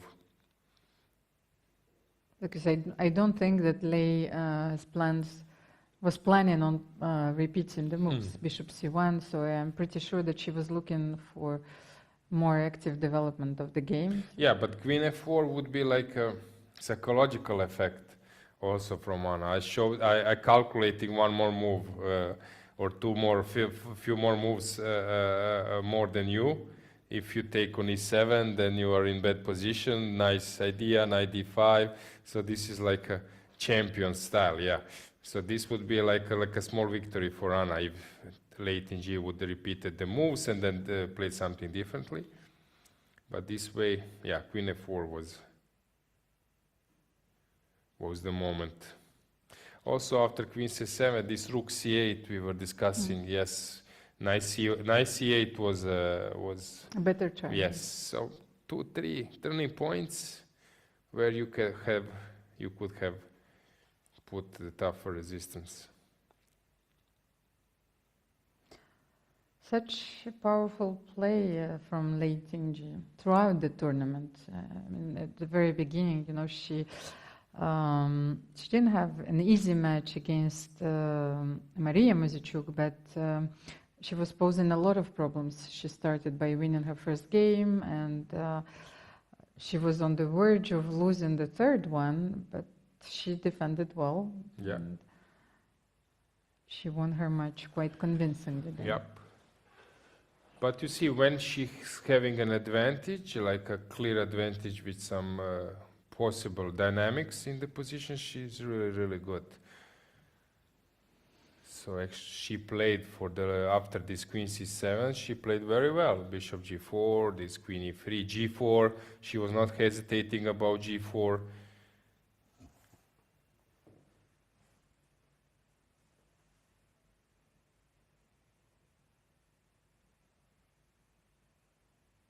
Five minutes.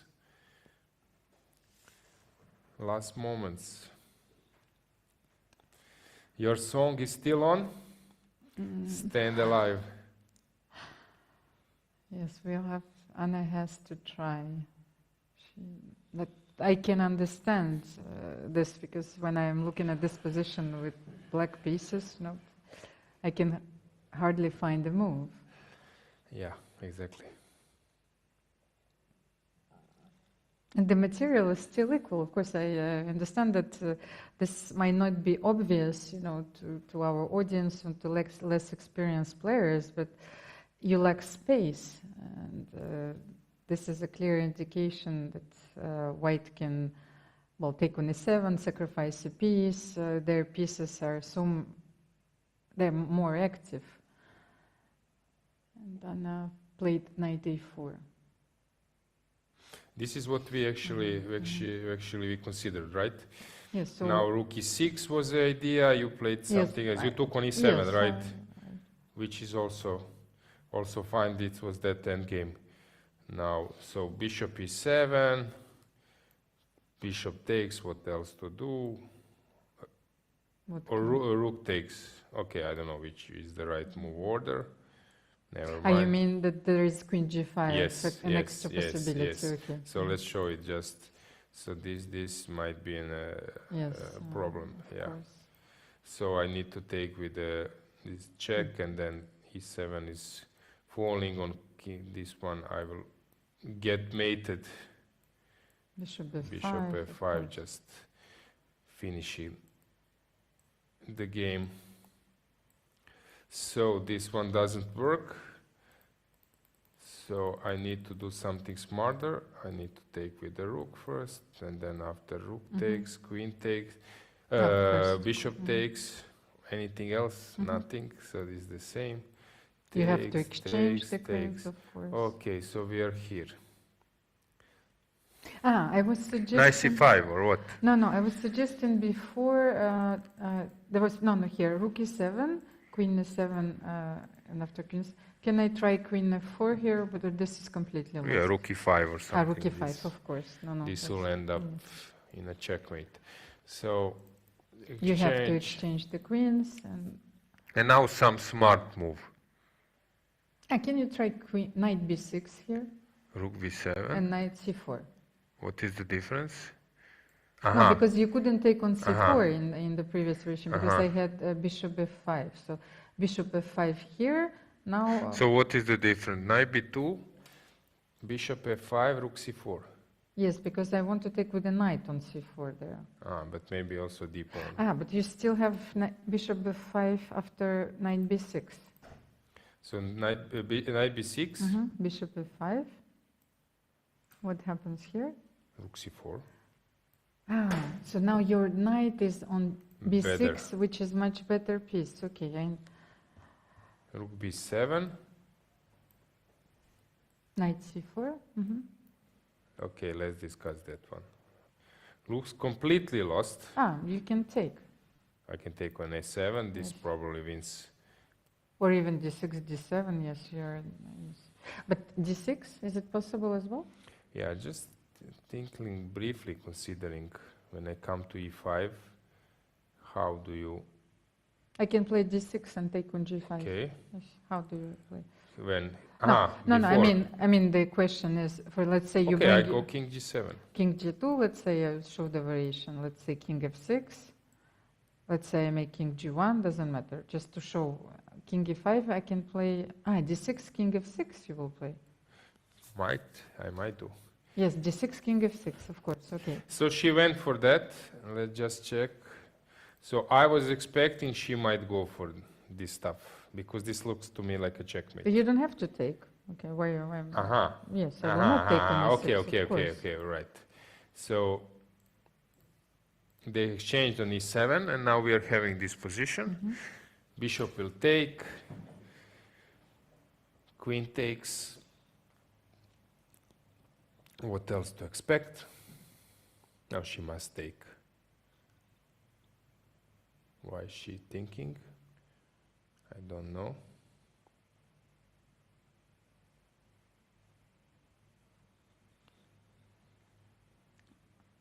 Yes? No, queen e7 is on Yes. the board, of course. Yes. Let's wait till this sequence is complete. So rook e7. And now let's see, will she be able to pull knight b6 as a move? Which is not an easy move to make. You want to make either knight c5, then that you will lose quickly. But then knight c5. Yes, we didn't analyze. King f8. What if I play king f8 now? Why can't I take the pawn? Knight c5? Oh, okay, I missed this, of course. You have bishop f5. Bishop f5, yes. Okay, I take. You take. Can I make something super smart? Some blockade? This is interesting. Okay, but then I can play f4 and king g2 and f4 and king f3. Let's say king 7. Can I play f4 here? Okay, I have a blockade. I play f6. Maybe not f6. When do you? Where do you penetrate? When I go e5? You go to. This is interesting. Okay, let's see. So let's say this. King f3. Okay, I play king d6. King e3. Okay, I play a5 probably, let's say. But do you have enough moves? Let's say, okay, maybe I can take. Take, king d4. Okay, I go knight a4. I will have to take one square from you and you're lost. Yes. So I need to find the way. Can I play bishop e6, bishop b5, and you don't have the square anymore? c5, b7? But bishop c6. But then you go e4, f5. Yes. This is a problem. You go this way. No, this is... I forgot that you can just switch to the other side. No, but I have bishop c6 then also. Because bishop on c6 takes away every square. Yes, A6. knight a6. So it But de- then it you go depends to where, this of one. course. Then I go But king now you f4. have this move, and king f8 will happen. I think she made the worst version of what she could have done, but okay, I understand she was in problem. No, but here she's only pawn down. Let's say king f8. What do you do? d6? Huh. Because king f8, bishop c8, king e7. This is a much better version. Yes, yes, I agree. So you're only pawn down. So. To play then b6, a5, and then I can move with my king because... So king f8 is the move. What else to do? You can play rook d8 as well.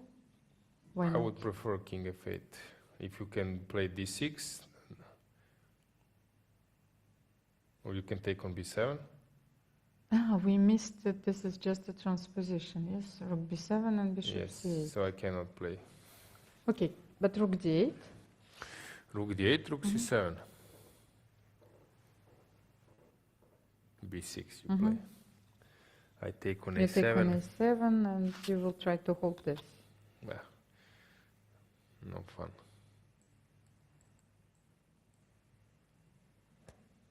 Dead lost. Late ng is close to the finals, right? No, this will happen. So now it's will you play king f6 and try king f8. king f8, check, take, try to pull up a miracle?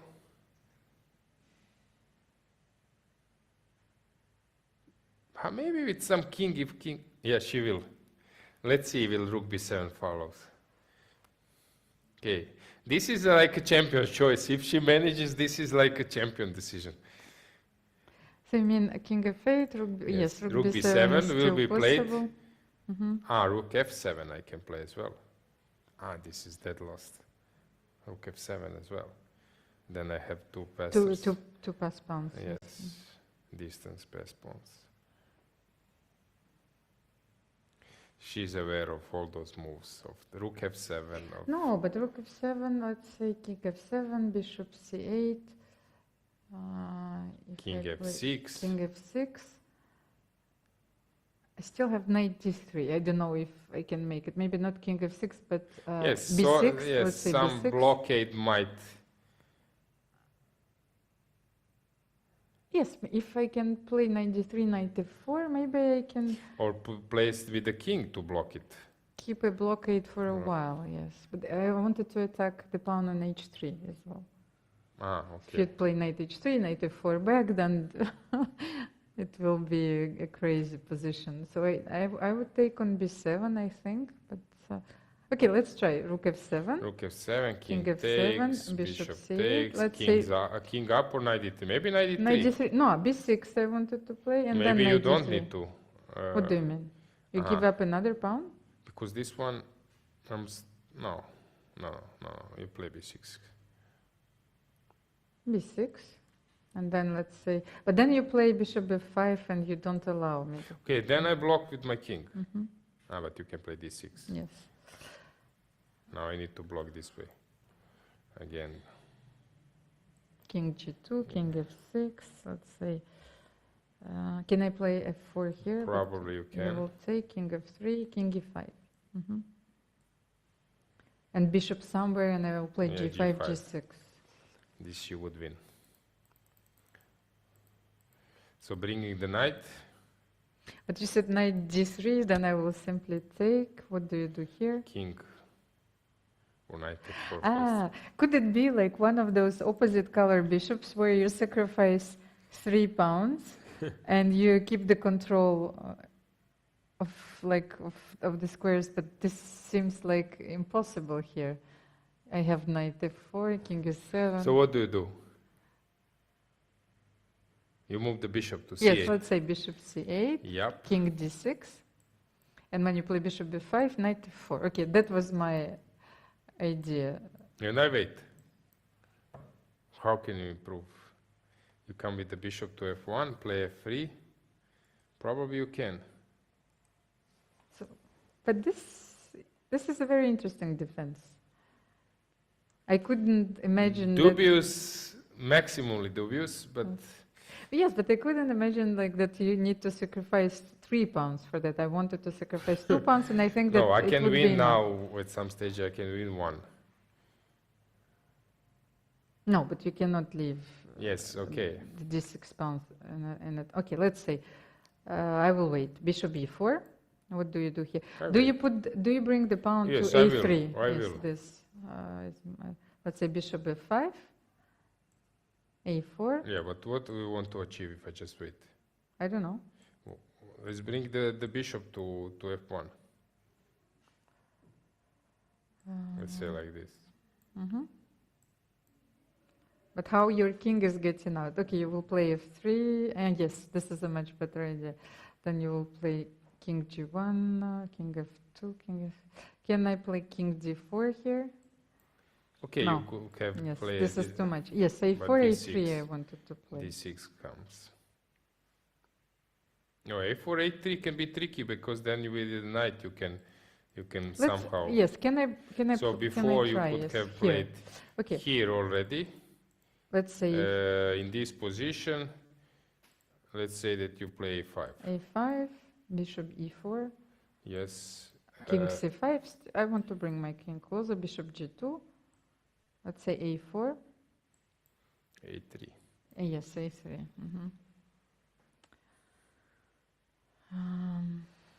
Yes, a3 is a very important move. No way to hold this one. So we are in this position. Rook b7. Yes. Sorry, it's me. Rook b7. This is the current position. So rook b7, rook f7, and d6. 3 candidate moves. 3 candidate moves at the candidates. Yeah, so d6, rook d8. Yes, I was looking at rook d8. What do you do here?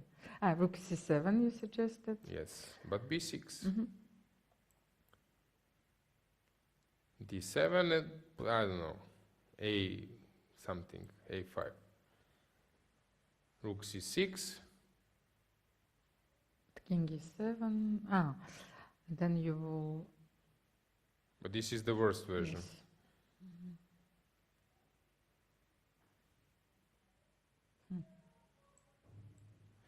This is the worst version. Let's wait for a second to see. We will get the move. We will get the move, but she's very now nervous because she knows how close it. But this is the position you. At some stage, sometimes you cannot start calculating because you are still. You're a bit tired. You know how close are you, and suddenly your brain cannot move more than 3-4 moves. But if rook b7, knight b7, bishop c8, knight d6. You still have bishop a6. Yes. Yes, bishop That a6 is the Okay, defense. let's have a look at another So- version. Rook b7, because we were analyzing rook f7. Knight b7 here. Knight d6. Or it's possible to play against this knight c5. No, but we analyzed that this doesn't work. Okay. And Knight e4.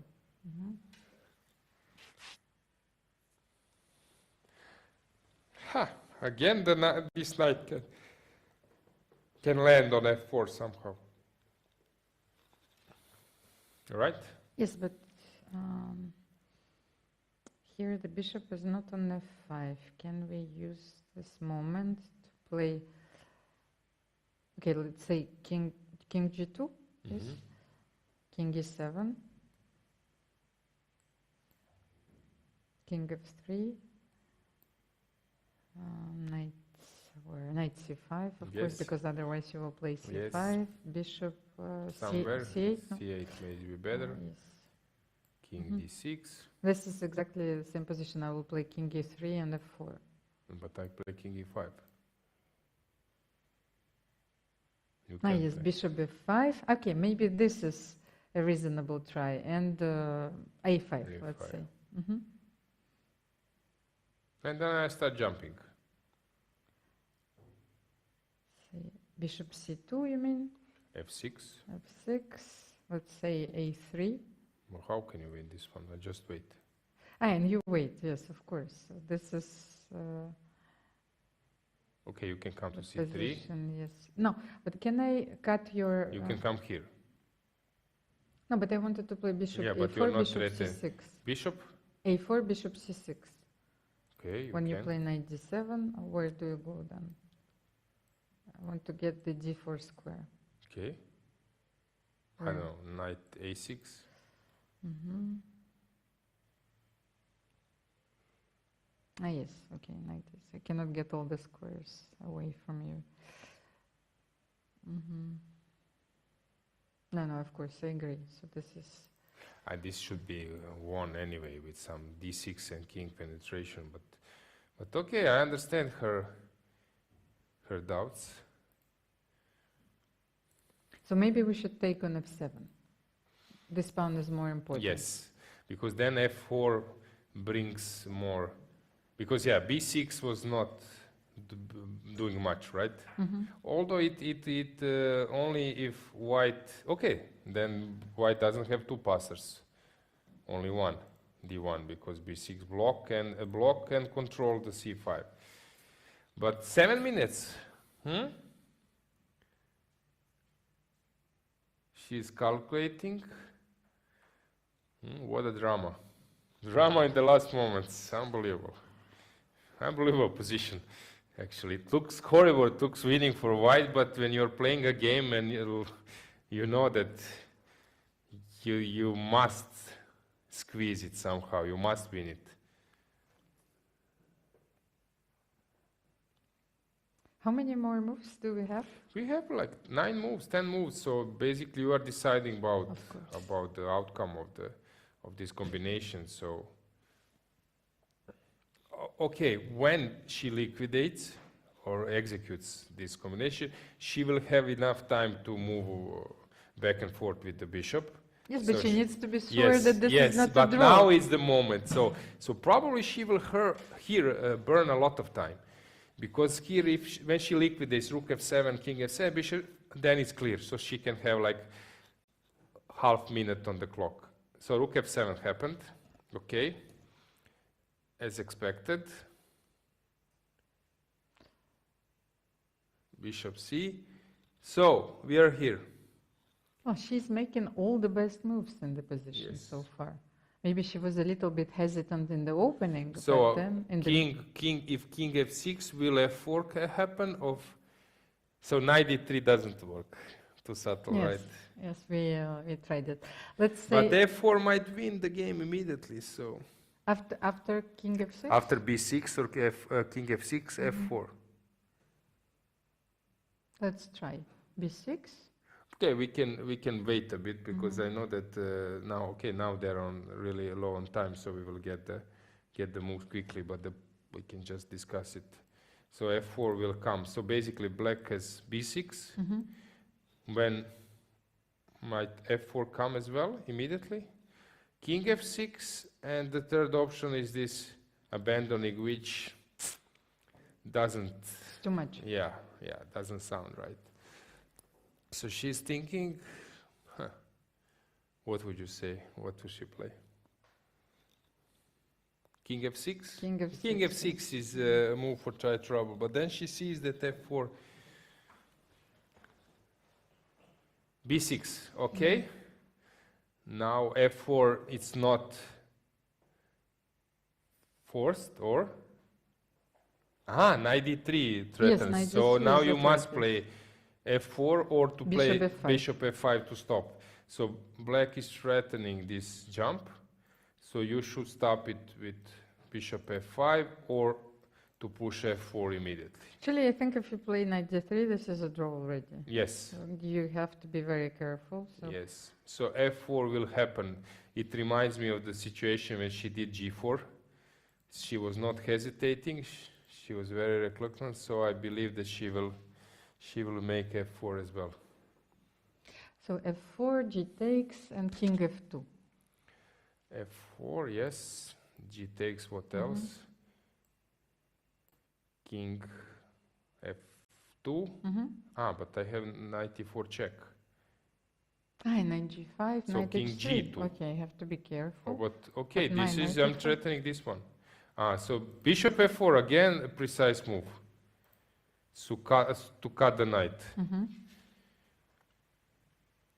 Yeah, very precise move. Very restricting the piece.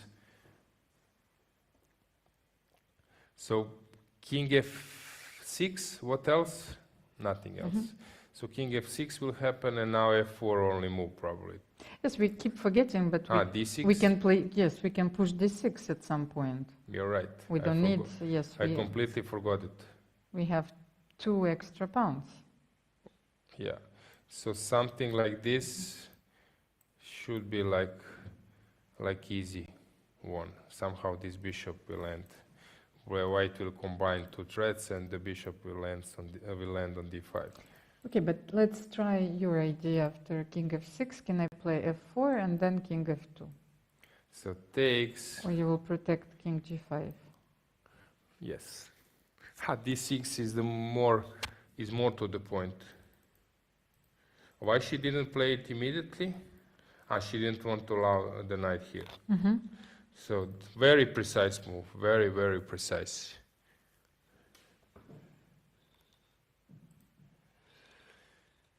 King f6. What else? King e7, some different route is too slow. Now we cannot say too weak, because it's everything here probably loses. King f6. So she played king f6. Will d6 be played or f4? 2 ways. f4 or d6? What's your opinion? d6. d6. No, I was looking, for example, at king g2, but then after king e5, I was not sure. d6 will happen. Yes. Because you control the f4 square and d6 square. But can I play f4 and then this? No, this doesn't work. d6 will happen, yeah. d6 is the move you want to make. And it's necessary now, because if I make king e5 and knight b7, knight b7, knight d6. yeah, so only 2 moves wins. Yes, let's show just king g2, 1 second. So king e5, and let's say king f3. I actually think that this holds. Yes, knight goes to b7, b7, knight to d6. d6, like a perfect blockade. Yes, how can you win this position? Okay, maybe still f4 at some stage, but after rerouting the bishop. But it's tricky. Okay, I will repeat, knight x7, knight d6. d6 happened, so we guessed correctly. Now Anna, unfortunately for her, she cannot make it to f4. And she cannot take on d7 as well, because this is completely lost pawn endgame. Let's say white will play d7, king e7, then you cannot Yeah, take she on will d7. play this king e5, knight b7. Huh? She will play. Can you start with knight b7? Yeah, it's the same. I can go knight b7, d7 will happen, and then she will, yes, she will move the king to e5, and then just white starts. We are playing like a pawn's endgame. This is game over. I think we have a winner of the match. Is there any blockade? No, 2 passers. f4 just wins. f4 wins on spot. What do you mean? f4, No. g takes g5 immediately? g5, I think this wins. No way that you can fight. Knight both. d6. Knight d6, yes, I what move that- the bishop somewhere. I can be even. Tricky about Yes. it. Okay. Yes, I understand, of course. So I cannot take on f4, but then it's completely lost. I can play What is one she more doing? move. She's somehow. She's concentrating. This is. It's not that she's afraid of something. No, she sees that every move wins. No, she will play f4. So, in the end, she took her chances better. When she was on the verge of possible getting to a problem since in the second game she repeated the moves, and here she played very well. Yeah. So in general, she was a better player in this match. Yes, she was controlling the situation in this match very well, because now that we analyzed a lot of games, that she was never in danger of losing a game. Yes. Even of being worse. When Yes. she sensed that she could be worse, she repeated the moves immediately, of course, so she was in control of the match since the very beginning. She was suffering less by the body language and decisions she would needed to make. She was a little bit more easier in play. So I expect that soon we will have a resignation. This position is beyond. King F3, just we're playing endgame. Well, she can, yes, King F3, Knight C4, King F4. G5, Mhm.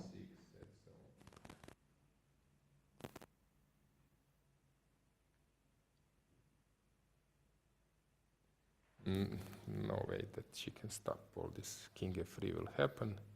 Yes, Knight takes C4, King F4, G5, G6. There was one tempo way of playing Knight F7, Knight G5, you know, so.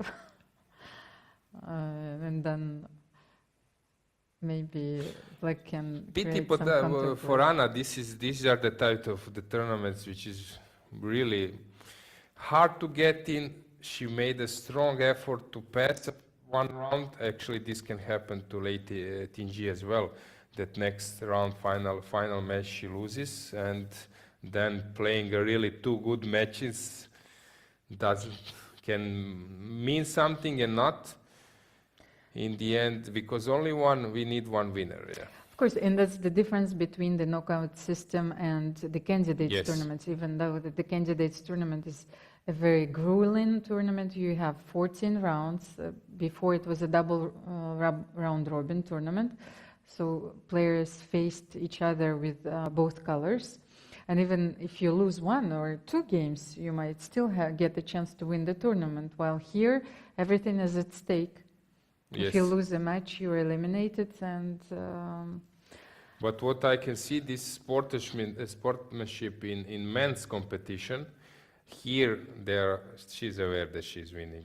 Somehow man can be, she would start to be bored during the board, watching somewhere else, not interesting, like the game was already decided, but she's really, behavior is fantastic. This I really respect. Somehow, sometimes can be when you are winning games, sometimes you can be a bit like showing that you outplayed your opponent here. But here, if you would not know the position and the evaluation by the body language, you would not know that it's already so important game, and that you see they are having the same behavior as like the game has just started, and is completely unclear. No, I agree with you. This is like really respectable. Very elegant. Yes, very elegant winning. Yes. Like they have in Roman, memento mori, yeah? Mm-hmm. That everyone will lose sometimes a tough match or something, so you need to do it and win with dignity as well. Win with dignity and I think with empathy, because she knows how difficult it is for Anna her opponent. Yes, she pulled a lot. If now the match was on 6 games, maybe she would recover. We don't know, but this was like a final one, and now she's aware because also h pawn falls as well.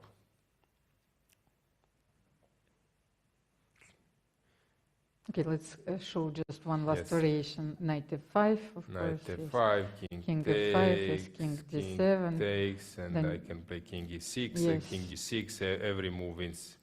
Even G6 maybe wins. But probably not necessary, because I can maybe you can get closer by King F6 and King G7. Yes, you win one more tempo. Yes, G6, of course. Yes, this is just too fast. And the king is going to be on the 8th rank, so you queen with check, of course. Too fast. And basically, if you cannot take this one, I have all the time in the world. I can come to g4. I can play this bishop e6 because the bishop is untouchable because of d6 You can play promotion. g6, g7. Yes, g6, g7 as well. Sorry, g6, g7. Just now she will resign. Okay, the time trouble is over. As I told you, some players who stood up now as white, like it's over. But here, she's sitting, and of course she knows that she's winning. So I really respect this empathy. So, you said at the beginning of the round that Lei Tingji yesterday she was looking very determined. Yes, yes, this is what I've noticed. Somehow people say sometimes I will fight, but you feel by the way They're how nervous. they, yes. But here she was really doing, somehow relaxed, determined. Yeah, I know it's now hard for Anna to resign, but those thoughts are crossing her mind now. Can she try one more move here? I don't know. Yeah. We tried knight f5. She will maybe try something, but now she may be going through the game just to analyze briefly what happened wrong and some emotions. Tough situation, but this is sports. I know that she will get. She's young enough to get new chance. New cycle will come quickly, right? But she was so close also to the title in 2017 when she lost against another Chinese player, Tan Zhongyi, who became the world champion. And as we discussed before, I said that, like from my personal experience, how difficult it was to play against the Chinese players. They're tough opponents. Yes, I very know. Difficult to beat. But as I wanted to say that she will get a new chance, there was a famous tennis show up at the Wimbledon. Goran Ivanišević was playing, I think, 3 finals. He lost against Pete Sampras. He was so close to titles. I think he was leading in some sets, and then he was disappointed not to win this big Grand Slam, one of his favorite tournaments. And then he was out of top 100, and he got an invitation. And in the end, I think it was 2001. He won the championship, the Wimbledon. He was completely outsider, underdog, and he just make it to the final and won against Patrick Rafter. And Rafter was very good loser. But as I said, so when he thought that there are no chances that he will never win this tournament, yeah, then the chance somehow happened. So this might also be a case with Anna. You never in sports. You always need to fight. When Vichy lost against Magnus, his first match, players were saying, okay, he was out of his prime. Now he was last chance. But then he uses. Won the candidate. Yes, he won candidate convincingly. I think even a round to spare. He was. Using this work for the championship match for analysis. So of course Anna will now maybe benefit at some other tournaments as well from this experience. She will be tougher and so on. So yeah, we have a more recent history, because when Jan Nepomniachtchi lost his match against Magnus Carlsen, no one was even betting or counting on him during the candidates tournament. And he won the tournament convincingly. Yes, of course he has this style which can be very, very strong in a candidates tournament, because he can win the games. He's not so, I would say, rock solid as some other players. But this experience, as it was, you are a loser here, unfortunately. It is tough emotionally, especially the last round of the match. But you are losing, you are benefited from that experience for sure. She will become stronger after this event, although probably now she thinks that the whole war crashed. Yes. Yeah. Yes. And luckily, this prize found is bigger, yep, than usual. Yes. Okay, increased than few years or many years ago when you played even. Yeah. So of course that players can be happy that even winning every match means that you are improving. To be honest, I asked this question a few days ago, and Igor told me, of course, that the title was the most important, because I'm not really sure if chess players are really satisfied. Because when poker players win the prize, they're very happy.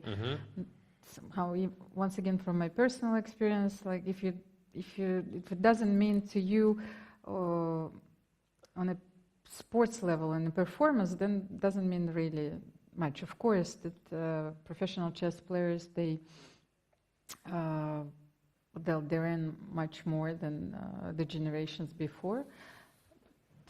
I'm pretty sure she would sacrifice everything. No, here. I understand for the title, but I just wanted to stress some positive lines from this loss. You won the first match, so if she would search for something later, in a day or weeks, I don't know when the things get to their place, she will see some positive things here as well. Of course, and this is, yes, undeniably, this is also an immense help to her family. They support their families in Ukraine, and yes, exactly. So there, of course, it's different. It's better that you're better placed, that the prize. I don't know how the prizes were exactly shared. I think for the first half of these two groups, it's 70,000 for each group, and then there is the lion's share of the prize fund, which is going to the final. It's 110. But every match you won, you are getting bigger prize, right? Yeah, King E5. This looks.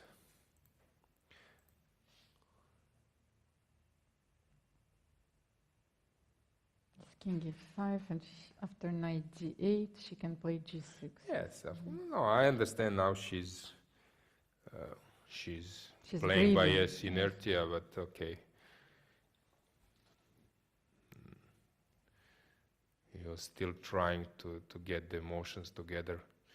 I understand, tough moment, but as I told, this is chess. This is sports. She's a great sport. Yeah, we have the congratulations. They're shaking hands. So congratulations to Lei Tinji. Yes, we have a winner. Lei Tinji qualifies for the finals of the candidates tournament. She will still have to wait until the Group B is finished. So she will know her opponent in a month. So the final match of the candidates tournament is scheduled somewhere in spring next year. Yeah, yes? Next half of the next year. But in general, we can conclude that although the match was with many draws, I saw some tension inside, and for me it was like an interesting match. And I congratulate both players. Of course, Lei Tinji is now the one which will move on, but Anna made a really good play. He showed up. Of course, Anna was a strong. worthy opponent. Yes. But now I feel that she was really tired by her match against Campiconero. So this extra 4 games was quite a burden. Yeah, I enjoyed every second here, and Almira. It was really nice for me. It was not like some uneventful draws, although the games were drawn. As I told you, it was really interesting to follow, and I was happy to be here. And I'm really looking forward to see the Uzbekistan group, Pool B, and also the finals. Yes, and I think that we are still expecting some live analysis today. Probably Lei Tinji will share her thoughts, and she will explain some opening ideas, of course. And now WeChat is working. Which app they are using in China? So now she's getting so many messages. The time difference, so they are now at the moment. Okay, it's already late there. Yes, but anyway, probably many fans and many supporters are there following these last moments. Congratulations in any case. No, but we were discussing players' rituals. So some of the players they disconnect everything during the tournament. You know, that they don't want to receive any messages. So maybe that will be the only moment when she will switch on her phone. Of course. So many messages. Actually, when I was speaking with some of my friends, like Borna Ćorić, like a famous Croatian tennis player, active, not like Ivan Ljubicic. Borna is like 24th in the world or 23. He won Indian Wells, and he said when he turns on the messages, it's sometimes when he won the tournament, which was like a very important one. He gets so many messages that, of course, it's overwhelming. Yes. But what was funny also, Leitinji said to me that I asked, do you know who was the one who made the ceremonial first move? Yeah, he's a tennis player. I was Googling him, and I said, yes, he was a coach, Roger Federer. I believe that he's quite known in your country as well, because now they have, for the first time in the history, they have top 100 player in tennis in China, and actually he's member of now, Ivan is supporting him, Ivan Ljubicic as well. And she said, yes, Roger, so I will send all messages to all my friends that who came to my game and so on. So she was very excited. So this is the end. Kudos to Anna Muzichuk, and of course we have a deserved winner. Leitinji won the Group A of the candidates tournament, and thank you so much for watching. But stay tuned because we have some live analysis. Yes, and let's congratulate one more time. Really, it was a great result. Congratulations. Congratulations, Leitinji, for your victory. How do you feel? Okay, thank you very much.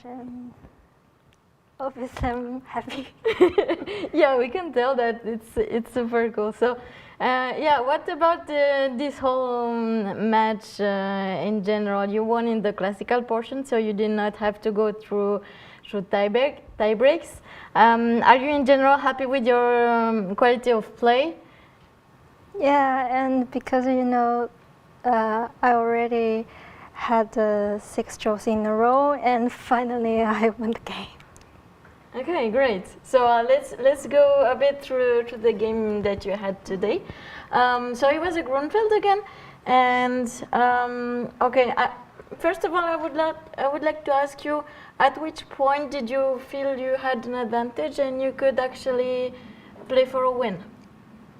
Okay, because I knew this now, and when she played Bishop G4, and probably it was a mistake, but I don't know.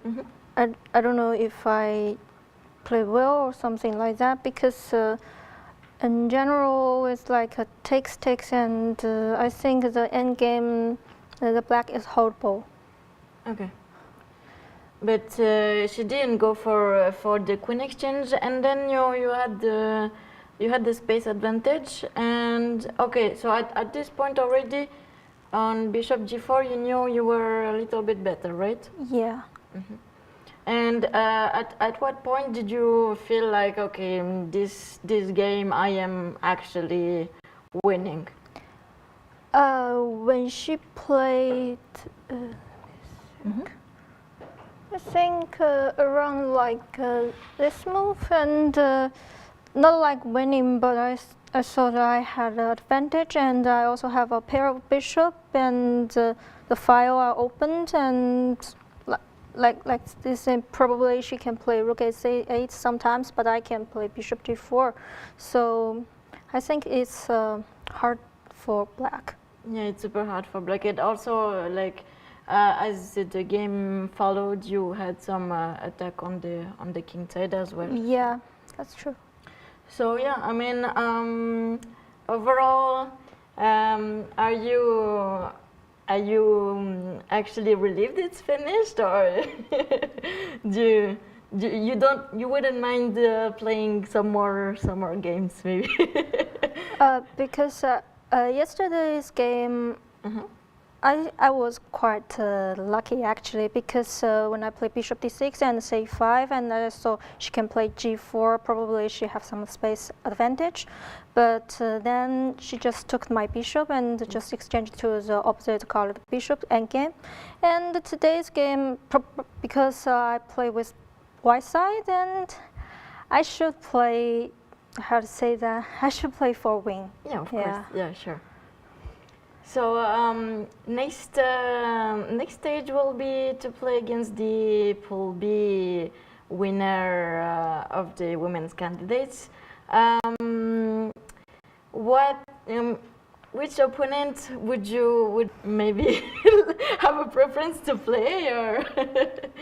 No, I mean everyone is very strong, and we will see who will win the Pool B, and I just try to, how to say, focus on my game. Absolutely. Well, thank you very much, and warm congratulations again for a well-deserved victory. Thank you very much.